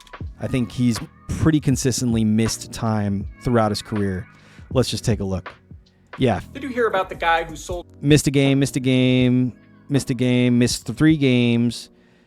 2 games this season, missed 3 games, and then missed 7 last year, right? So, just a little bit less durable than Larry Fitzgerald. But you know what I mean? Like, do you want to kind of be a little bit too much of a stickler on that? You're splitting hairs, maybe. We use that term a lot here, but no, seriously, like I think when you're getting a guy as talented as Mike Evans in the 5th round, like that's value, especially because he's going to need to perform on this team. So if he stays healthy, I'm thinking he finishes like a top 15 wide receiver almost in his sleep, right? Because like, where did he finish last year, even with missing time? Let's see. He finished as a wide. Oh, okay, never mind. Maybe we could extrapolate some of these stats and see what his pace would have been. But yeah, he missed too much time to even really say he finished as like any kind of fantasy relevant guy. But so that also might be why just people are a little hesitant to pick him up. And I get it. Oh, yo, what up, Nico Dobbs? Hey, how you doing, bro? Sorry we missed you for this draft, bro. I know we always miss you, man. Oh yeah, no problem for changing that date. No, I'm glad you mentioned it. Because like, I want to make sure everybody can make it, to the draft, especially if it's like real money involved, Yeah. We should ask to do another. I mean, I think we might have time. We're only an hour and 30 into the stream. We could probably do another mock draft. now that we have more folks here. I was making dinner, so I didn't know what was happening. Yeah, we'll do one. I feel like we could do another one. Yeah. No worries. I was playing tennis and now cooking dinner. Yeah. All right. Well, take your time because we still got a couple rounds, and then I want to talk about my picks as well and everybody else's picks. So I would give it like 10 minutes until we do the next one.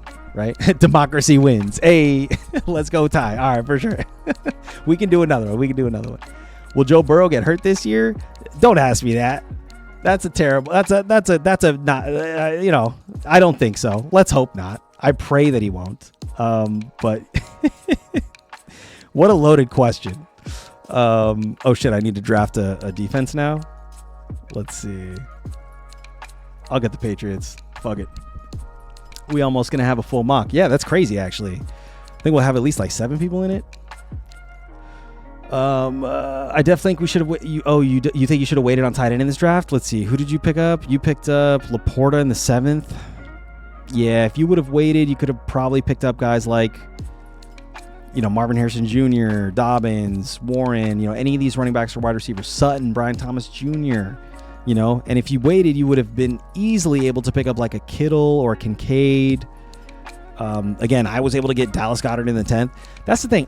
These mid-rounds, like these mid-round tight ends, sure, they have like maybe more upside than maybe these late-round tight ends, but there's not going to be a huge difference. And just the value that you're giving up in the other positions is just pretty substantial. Like, there's a big difference between Marvin Harrison Jr. or I'll say Cortland Sutton and like Stephon Diggs, who you're getting down here, or Romeo Doubs or Jordan Addison, right? Like, such a huge difference. So that's the one thing I will say about these middle round tight ends like Tucker Kraft and Sam Laporta, even Fannin and Pitts. Like, I think out of those 4 guys who are going in sort of this mid round area, I do like Pitts the most. But after Tyler Warren, I punt completely on that position. Like, Tyler Warren is the only guy I'm targeting in the top sort of 4 rounds as a tight end. After that, I punt completely, and then I'm not looking at tight ends until like round 10, right? At maybe round 9 at the earliest, depending on sort of like what happens in that draft, right? But yeah. But I mean, hey, this is why we do mock drafts, man. This is like you kind of get to see what happens, if you do pick up sort of a guy like Sam Laporta. And I never end up, like, I think I might have done this one mock draft where I picked up Sam Laporta or somebody like that in this sort of middle round area, and never was I happy with the way my team looked after it, right? So yeah. Could Coker finish as a top 36 wide receiver? He was a baller in the playoff game. I think he could. That team is definitely poised to take a step forward for sure. So there's definitely a chance he could do that. All right, and then, dude, I've been ending up with Evan McPherson in every single draft, man. That's kind of crazy. All right, so let's take a quick look, and then we'll jump into another mock. So I think just cursory overview. My team, decent depth in running back. Actually, I'll start off with Rash's team because he was the first. So Rasha started off with 3 running backs: Gibbs, Kyron, Javonte Williams. And then he went Jamo Williams and then Mike Evans. So you got 3 Williams on your team. I think that's funny. Then Mike Evans, who, again, I'm like kind of a little worried about. I probably would have picked up DJ Moore over Evans, but still not a bad pick. Kyle Pitts, Brian Thomas Jr., Trevor Lawrence, Quentin Johnson, who I really like. Jordan Mason is a nice depth piece. You got Sadiq as sort of a backup flyer for Kyle Pitts, who actually could be decent this year. Concepcion is a flyer. You finished up with Coleman, Jalen McMillan, and Kaimi Fairbairn. You didn't get a defense, but you probably drop like Coleman for a defense or some shit. I think I would say a solid B. You definitely came back with the wide receiver depth pretty strong, and then one quarterback makes me a little nervous with Trevor Lawrence, especially a guy like him, plays really physically. You just probably want a backup quarterback, and then you obviously still need to pick up a defense, right? the Williams and crew, straight up. Zuthas went gambling with this draft. All right, let's see what Zuthas was like. James Cook, Barkley, I like those 2 picks. Then he went Neighbors and Burden. Little worried about both of those guys, actually. Bayshall too, and they should be fine. But if obviously all health, barring any sort of health issues. Bayshall Tootin, David Montgomery, like both of those picks. Maybe less Tootin, more Montgomery, and then Justin Herbert, Jacoby Myers, Dobbs, Not stoked on those 2 picks. I think you could have done better. I think Jacoby Myers could have ended up being like a Alec Pierce or even a Quentin Johnston instead. And even Dobbs could have ended up being like a maybe like a Jonathan Brooks. Not too bad though. Not too bad. And then Kelsey, Broncos, Shuck, Okonkwo, Brandon Aubrey, Bigsby. I see what you mean. I'll give you like a B minus. Let's see what LeBron James did. Jonathan Taylor, Genty, Jacobs. We all went really heavy with the running backs last round, or in the top 3 rounds. Igbuka, Jaden Daniels, Watson, Laporta, Alec Pierce, Jordan Addison, Aaron Jones, Isaiah Likely, Beme, Lions defense, James Conner, Pinheiro.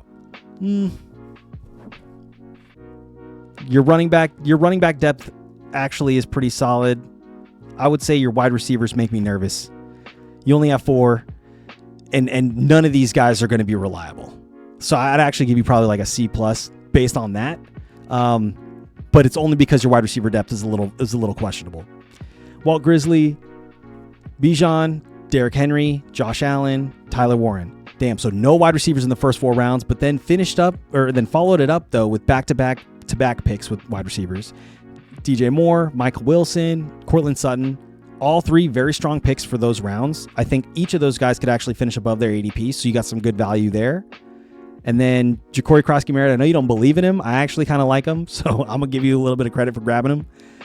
Michael Pittman is someone who is going almost for free in drafts based on where he actually could finish. I actually think, again, he's going to be the go-to guy for Aaron Rodgers in this offense.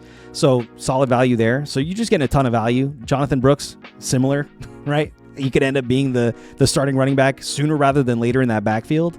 And then you got Diggs is sort of just like a late round guy. Kyler Murray is a backup quarterback. Jalen Coker, Steelers defense, Jacoby Myers or Jason Myers as a kicker.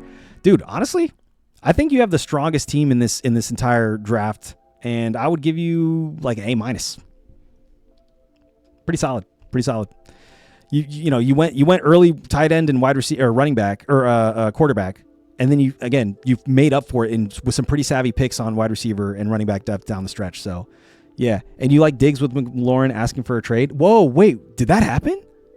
Let's quickly before we do the next draft. Let me just. Terry McLaurin asked for a trade, dude. Let me just. Feels free after enduring his hardest year of his life. Extremely challenging. Discusses 3 years with Jaden Daniels. Okay, maybe that was like some rumor stuff, some rumor mill stuff. I don't see any like heavy reporting on it or some at least headlines jumping out to me. So I'm not going to put too much stock in that, but that would be concerning if Terry McLaurin is asking for a trade. And maybe you're just early on that reporting, Walt. Maybe it hasn't like hit the airwaves yet, but like, dude, I mean, if there's truth to that, that is definitely concerning. So we'll see. I'll keep an eye on that.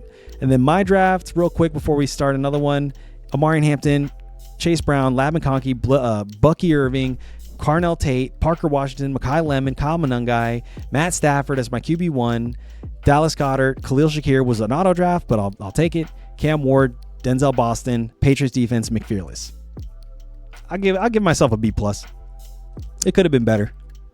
But yeah, all right. So let's go ahead and do another one. I'm going to delete this draft, and then I'm going to create a new mock, and I'm going to drop the link in the chat.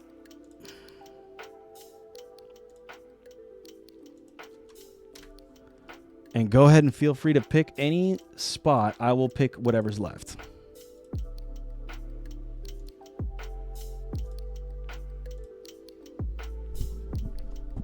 Do you think late picks are advantageous this year?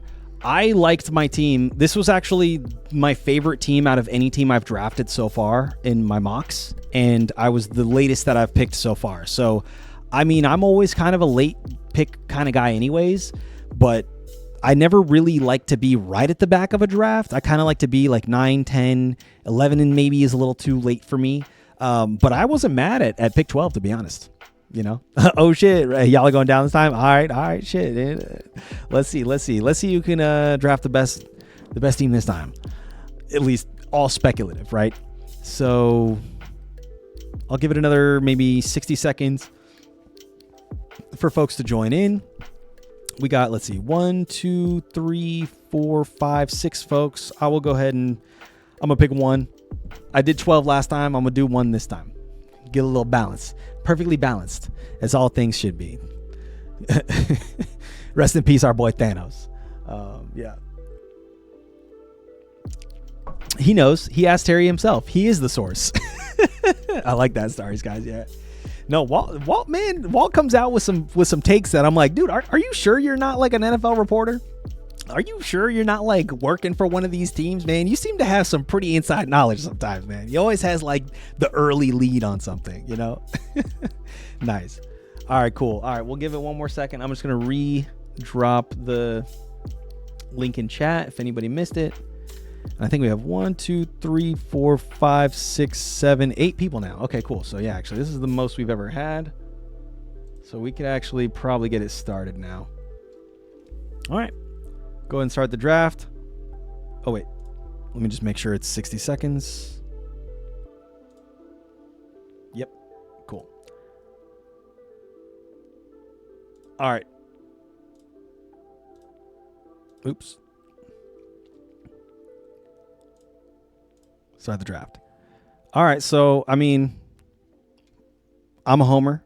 I went heavy RB last time. I'm probably going to do something a little different. Maybe I'll be a little more balanced. But I'm picking up Ja'Marr Chase because just how could I not? You know, how could I not? So then Gibbs goes, then Beige goes, then Josh Allen goes. Damn, check the status with Josh Allen in the first round. Boom. I guess he wanted to get his guy. Puka goes 5th overall. Oh, shoot. You misclicked? Oh, no, dude. Well, who did you want? I'll change the player. Who did you want real quick? Hold on. Let me pause it real quick. Actually, it might be too late. It literally might be too late. You might just have to live with that one, bro. Oh, shit. All right. Well, we'll see what your team looks like with Josh Allen as the number 1 pick. Yeah. Let's see if you can recover from this.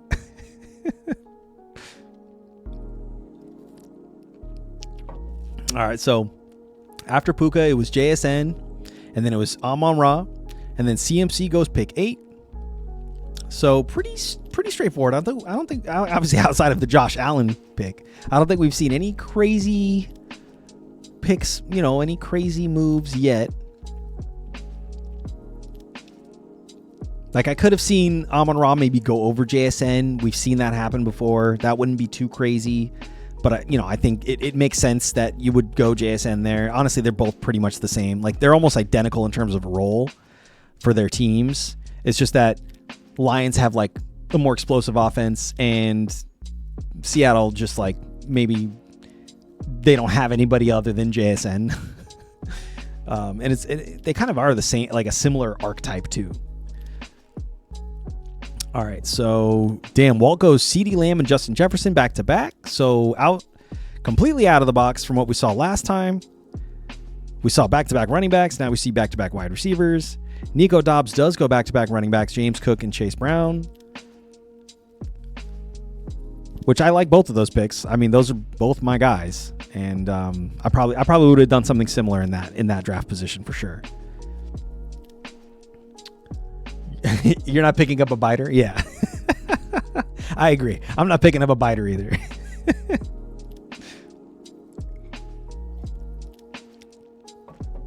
All right, so then we go, okay, so we see Jonathan Taylor and Ashton Denty go to LeBron James. Not bad, not bad. So we're seeing some back-to-back running backs still be pretty trendy here with both Nico Dobbs and LeBron James going back-to-back running backs. And let's see. Okay, Rasha goes St. Brown and then Amari Hampton. I mean, I like both of those guys, so I'm not going to talk shit about those picks. It's hard to make a bad pick in the first 2 rounds also, right? Unless you're taking Puka and Trey McBride in the first 2 rounds, like Team 5 here. No. Okay. Let's see. We check the status, bro, dude. No shot, bro. Okay, do you want me to change this one? I definitely can pause the draft here. Do you want me to change this one? Because this one actually could end up ruining the draft. The Josh Allen pick, fine. You know, like but this might actually end up leave it. Okay. All right. He says he wants to leave it. I'm leaving it. He's going to recover after picking up Josh Allen and Lamar Jackson in the first 2 rounds. He's just gonna, you know what he's going to do? He's actually going to make a trade. He's going to trade for someone, before the year starts or something like that. He's going to figure it out, guys. He's going to make some moves. You know what I mean? Do it again. I dare you. Pick up Drake May or something. New strategy. Yeah, if you pick up all the best quarterbacks, then people are desperate for the best quarterbacks, and then you have the leverage, right? Man, that's actually kind of a brilliant move. I never even thought of that, dude. Exactly, to deprive us of quarterbacks. I wonder if anybody's ever done that. Bro thinks it's a super flex. That's so funny. Okay, I went wide receiver first. I see Rashi on the board. I see Brock Bowers. I see George Pickens, and I'm still gonna go Nico Ballins. And I see Jeremiah Love, and I'm like, a little too much for me. I'm not gonna go Jeremiah Love. You know what I will do though? I'm gonna do something really crazy. I'm gonna go 3 straight wide receivers, and actually no, that already sounds crazy. Just coming out of my mouth sounds crazy. So let me go ahead and get Kyron Williams before I do something too kooky and go like 3 wide receivers with my first 3 picks and end up with like nobody. Bro, he's doing it. Can he make he's like, if you don't take them, I'm gonna take them. There goes Drake May in the 3rd round to check the status. 3 quarterbacks now, dude. Oh my gosh, dude. That's hilarious. I mean, I'm actually curious. So the bots aren't even changing their draft strategy yet. They're still drafting as if like everything's all normal, even though the first 3 quarterbacks have already been off the board. Yeah, Burrow on the turn. I might have done that. I might have done that to stack them. Maybe I should have, because now I know check the status is for sure not going to let Burrow come back to me. So my plan was to get Burrow on the 4th, 5th turn here. That might be forecasting a little too much. Chances are I'm not going to see Burrow get back to me. That's so funny. I would love to see this happen in a real draft. I wouldn't want to be in the league that this happens in, but just for the sake of like seeing this in real life, I would love to see this happen. It'd be so funny, dude. Yeah, Burrow isn't making it back. Yeah, he ain't making it back. That's funny. Okay, so Walt's first running back off the board is TreVeyon Henderson. So he goes 3 wide receivers with his first 3 picks. The actual inverse of his previous draft strategy.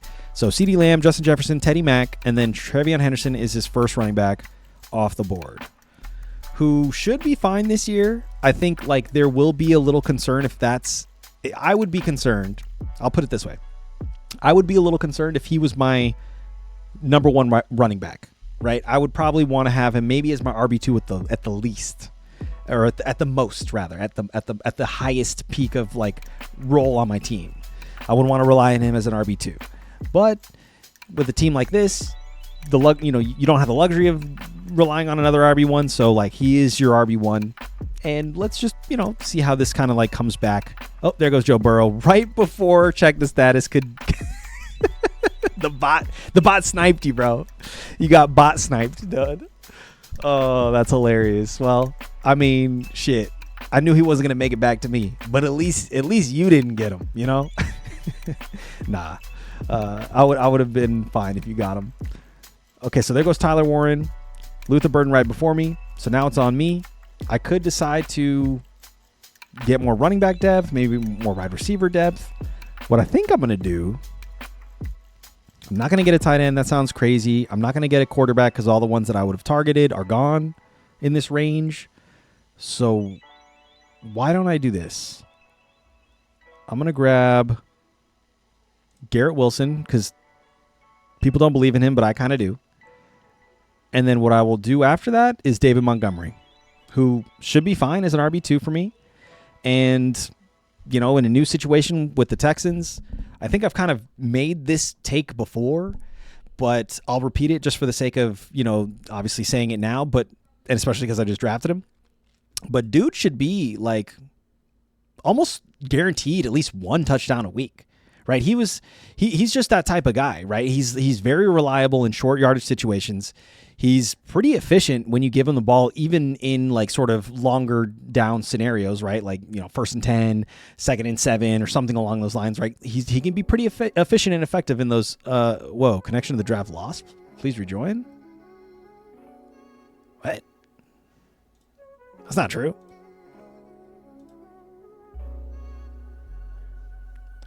That was weird. It looks like Bucky's ADP shot up. I talked him up too much. Yeah, I know, dude. Seriously, though. And where did he go? Bucky went in the 3rd round. Damn. Well, I mean, you ended up getting him. I think he probably wouldn't have made it back to you, so you had to get him there. But yes, you're right. Bucky's draft position has been shooting up. And, you know, I hate to say it, man. Sometimes you can't talk up the guys that you like too much, because then this happens, you know, especially when you're drafting with like people who have heard you talk them up or whatever. Jalen Hurts, dude, check the status, is literally going all the QBs, bro. It's not even a joke anymore. We just know who to call for the quarterbacks, right? So how about this? How about we all start offering up one player to see who we can get for you know, check the status. How about this? Check the status. I'll give you Garrett Wilson for Drake May. Would you take that? Would you take that? Garrett Wilson for Drake May? I'll just do 1 for 1, bro. Does that sound worth it?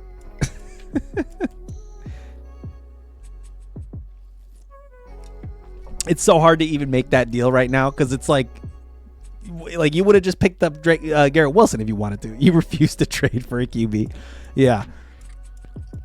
I might have to just go get my guy right now then, just so I don't end up with literally nobody, you know, because he's gonna end up like, yeah. What are your demands? Write him on a piece of paper and slip it to me, you know, face down, and I'll take a look. Oh, that's hilarious. There goes Caleb Williams. All right, so let's see. What quarterbacks are left? Oh, shit. Okay, so Herbert just went. There goes DK Metcalf. All right, so Jackson Dart's still there. Dak Prescott's still there. Trevor Lawrence, Patrick Mahomes, Brock Purdy. All guys that, like, I'm not really interested in, and I'll wait. So I'll continue to go ahead and get depth at wide receiver or running back. And I went Parker Washington last time, so I'm probably going to go someone like Cortland Sutton this time. And then more running back depth. I'm just going to go RJ Harvey. So I'm splitting my depth pretty evenly, right? I will take Geno Smite out of spite. I like that. I probably could have taken people like Pickens, Prescott, and WTV, but fuck the Cowboys. Damn, really? Are you oh yeah, you're an Eagles fan. I forgot about that. So fair. Okay, fair. It's like me completely avoiding the Steelers. I can't remember the last time I drafted a Steeler player. Like, it's been a few years. Probably, actually, I think 2 years ago in 2024, I think I drafted, what was his name? Who's that rookie that they got? I think he's still on that team. Let's take a look. Pittsburgh Steelers. I want to say, Caleb Johnson. That's who it was. Oh, so actually, no, that was last year. Geez, so Maryland's defense was scrambling. Actually, I lied. I did draft Caleb Johnson, a running back, last year. But that didn't pan out. So that can hardly count, you know?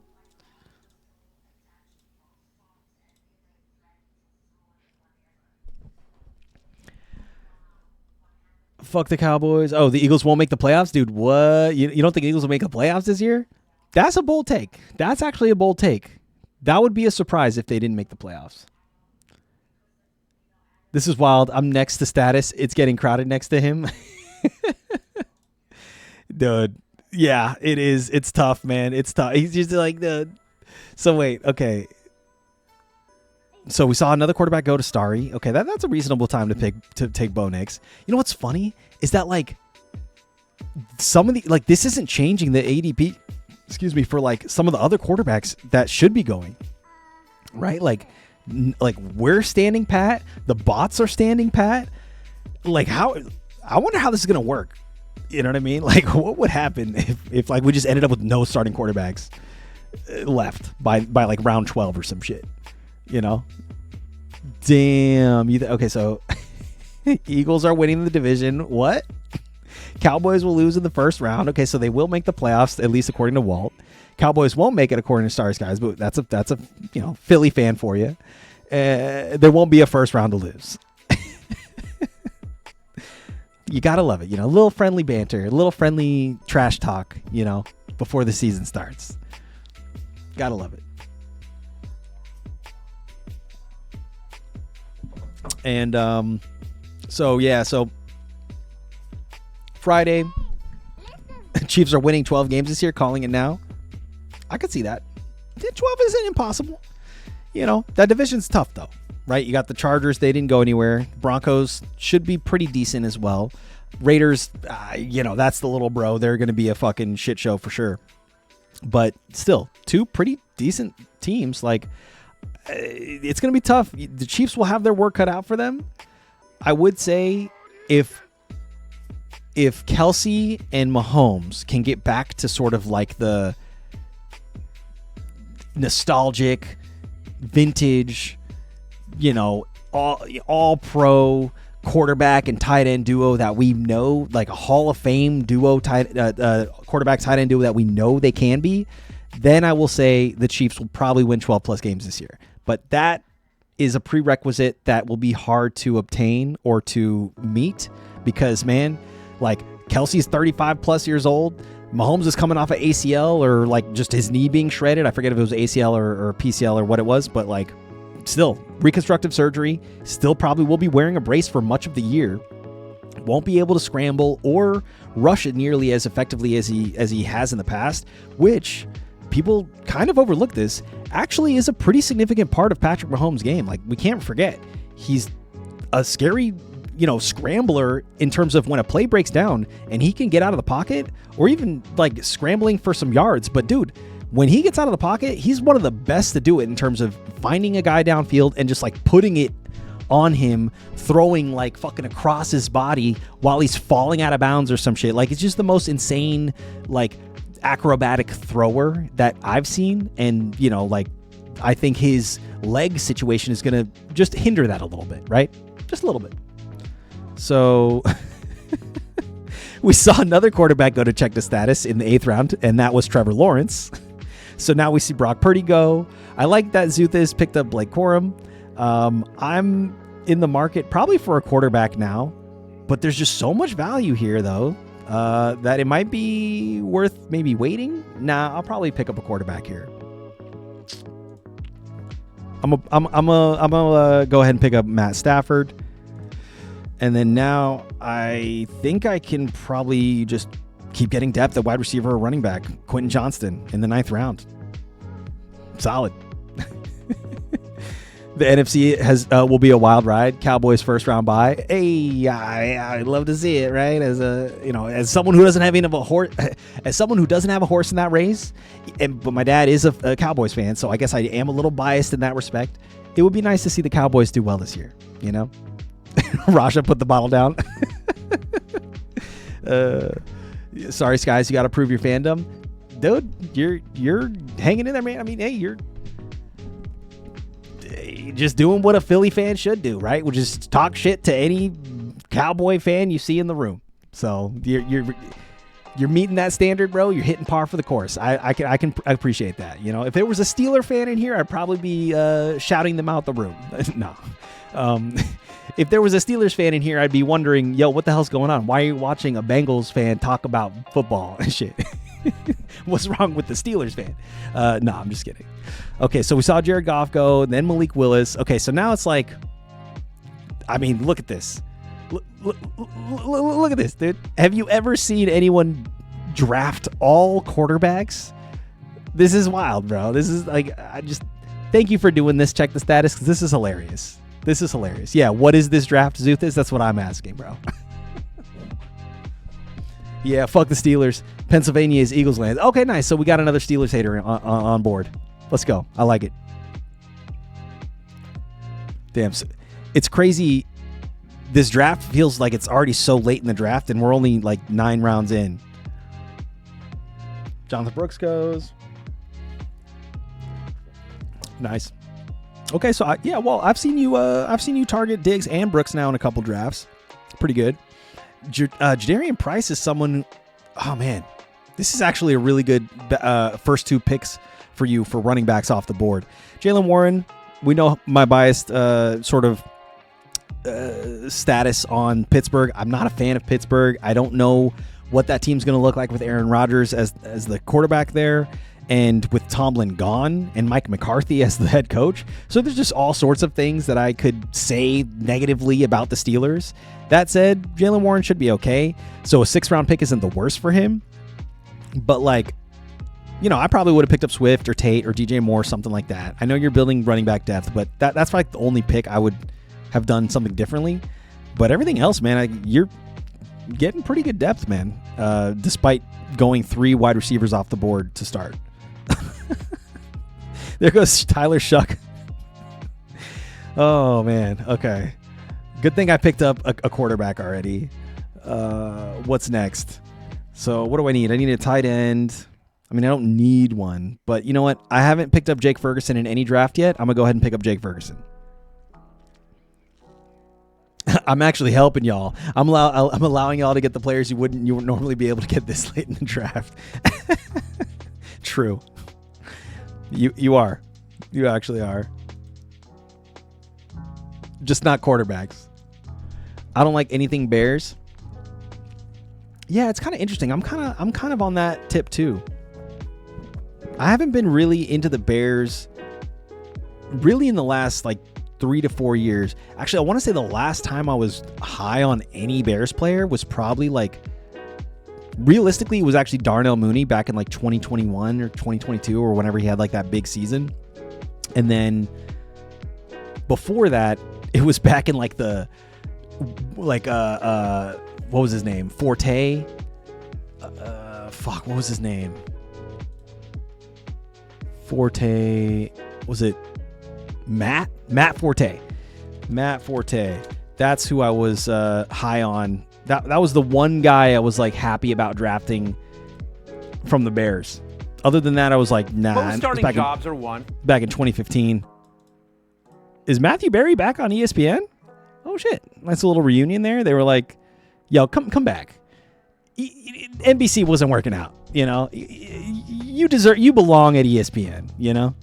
Which I think it makes sense. I liked Matthew Berry back when he was like on ESPN, and when he left it was kind of weird.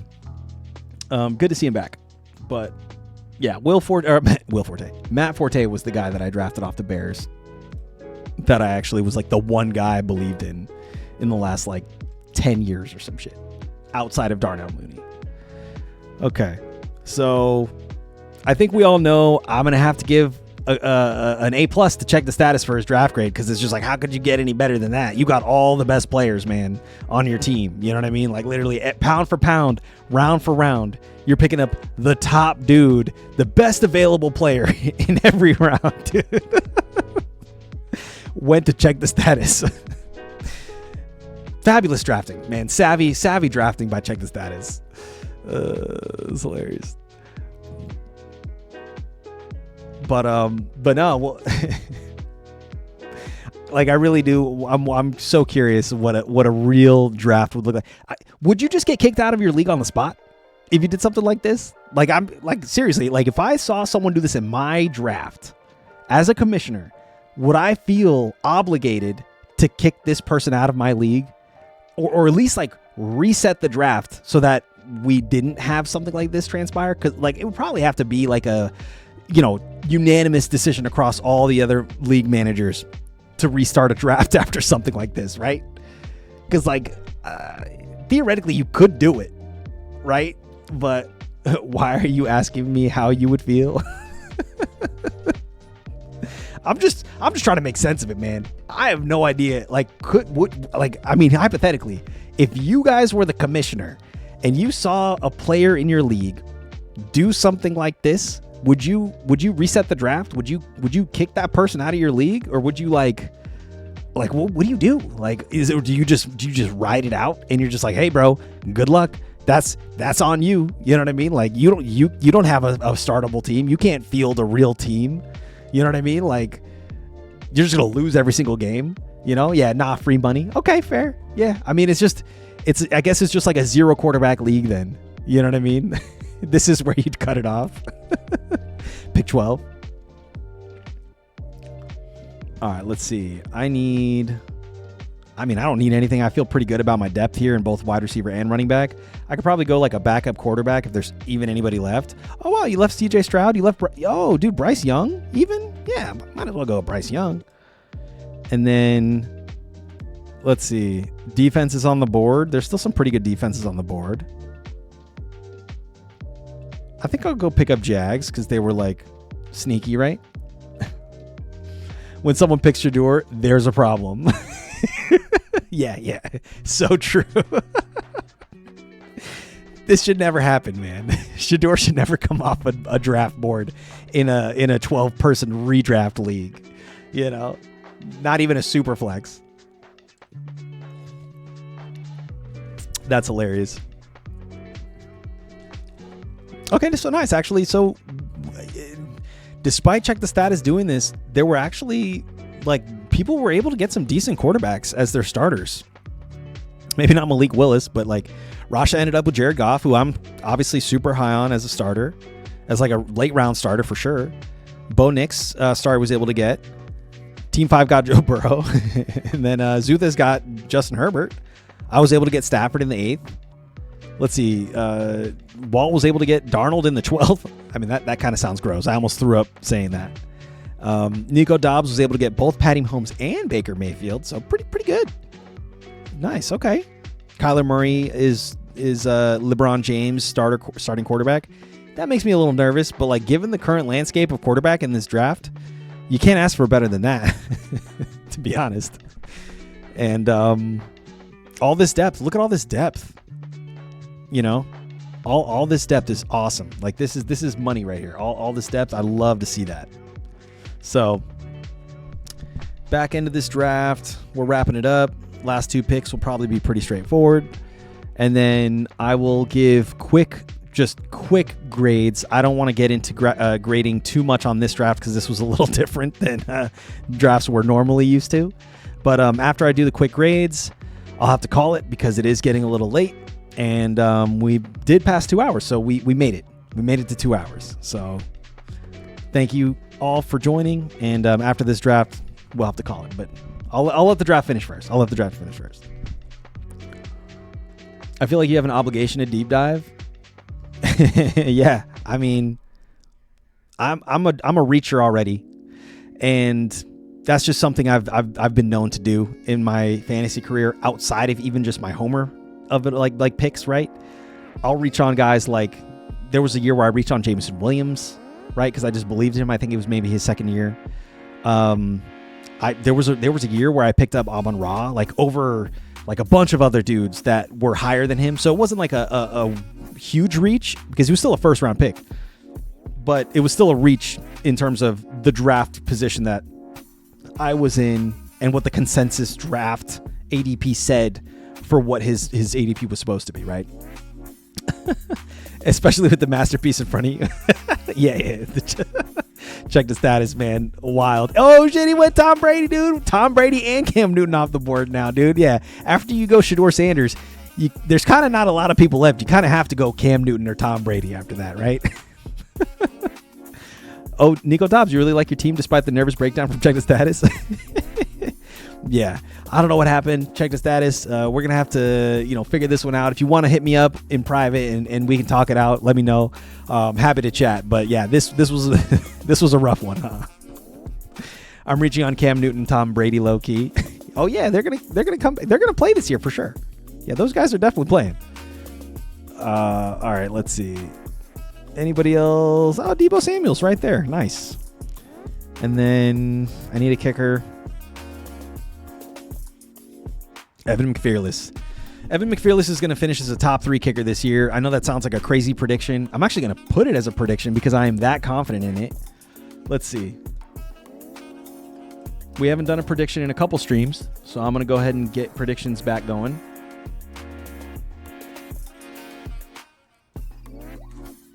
Let's see. Prediction. Where is it? Where are my predictions?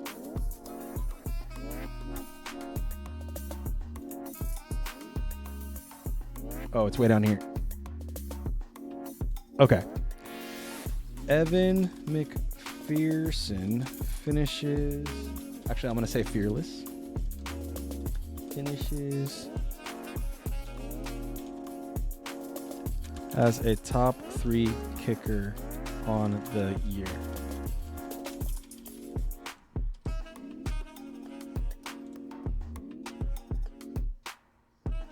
All right.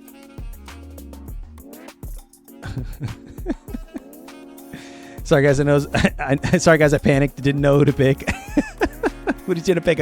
Teddy Bridgewater. Hey, dude, that's my boy. That's my boy. Actually, one of my favorite NFL quarterbacks to ever play. I love Teddy Bridgewater. Little known fact: I actually ended up losing an NFL or a fantasy championship because I didn't trust in Teddy Bridgewater in the finals.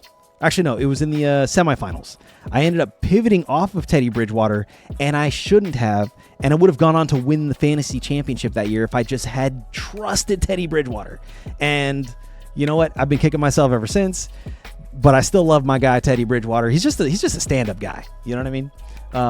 You love your draft 10 out of 10? Oh, nice. Okay, well, just know that you got to take this draft with a little bit of a grain of salt because, obviously that doesn't happen in a lot of drafts or ever, right? So, yeah, but paying respect to Teddy. Let's go. I know a really good therapist if needed. Nico Dobbs. Yeah, and they work weekends too, and they actually are remote. So if you need just the connect, I can let you know. You picked an eagle wherever you could. Okay, nice. Let's see. What was yours? Starry picked up. Let's see. What Eagles did you get? Oh, nice. Mekhi Lemon. Nice. That's legit. And then Eagles defense. Okay, cool. And then the kicker. Okay, so not bad. So not bad actually. I would say it's better than not getting any of those guys, right? Like I had to pick up, if I wanted a Bengal, I had to pick up basically Jamar Chase because I wasn't going to be able to get. I could have probably got T Higgins if I didn't go Jamar, but you got to make those decisions sometimes. GG fellas. I think I had an amazing draft today. That's funny. Yeah. No, A+ draft, man. A+ draft, check the status. Again, best available player in every round, fantasy points. That's hilarious. Probably will finish with the most fantasy points out of your entire roster for sure, right? I don't know if you'll be able to play all of them, but you'll definitely you'll definitely have the most points. What would I grade your Zuth is? Let's see. Where's your team? Let's see. You went Beach, Derrick Henry, Rice, Warren, Waddle, Parker Washington, Herbert, Corum, Donald Gainwell. I'm not in love with your wide receiver depth. You only have you have 5 wide receivers, but 3 of them, maybe 2 of them are a little questionable. Dobbs and this guy Cyrus, who's the rookie. Those are the 2 guys that obviously I'm a little worried about. Waddle actually makes me a little nervous too. So it's really going to be Parker Washington and Rashee Rice that are like your 2 heavy hitters each and every week. Because Waddle could be up and down. He could also have injury issues, right? We've seen him already kind of crop up with muscle tightness that he didn't practice on Tuesday. So that was today, right? So just that makes me a little nervous. So I would say B+. Let's see. It's hard to grade these, but I'm gonna just give a quick grade for everyone. Starry Skies, I'll give your draft grade a B+. Actually, no, A-. You did really well. Rasha, I will say A- as well. I think you did really well as well.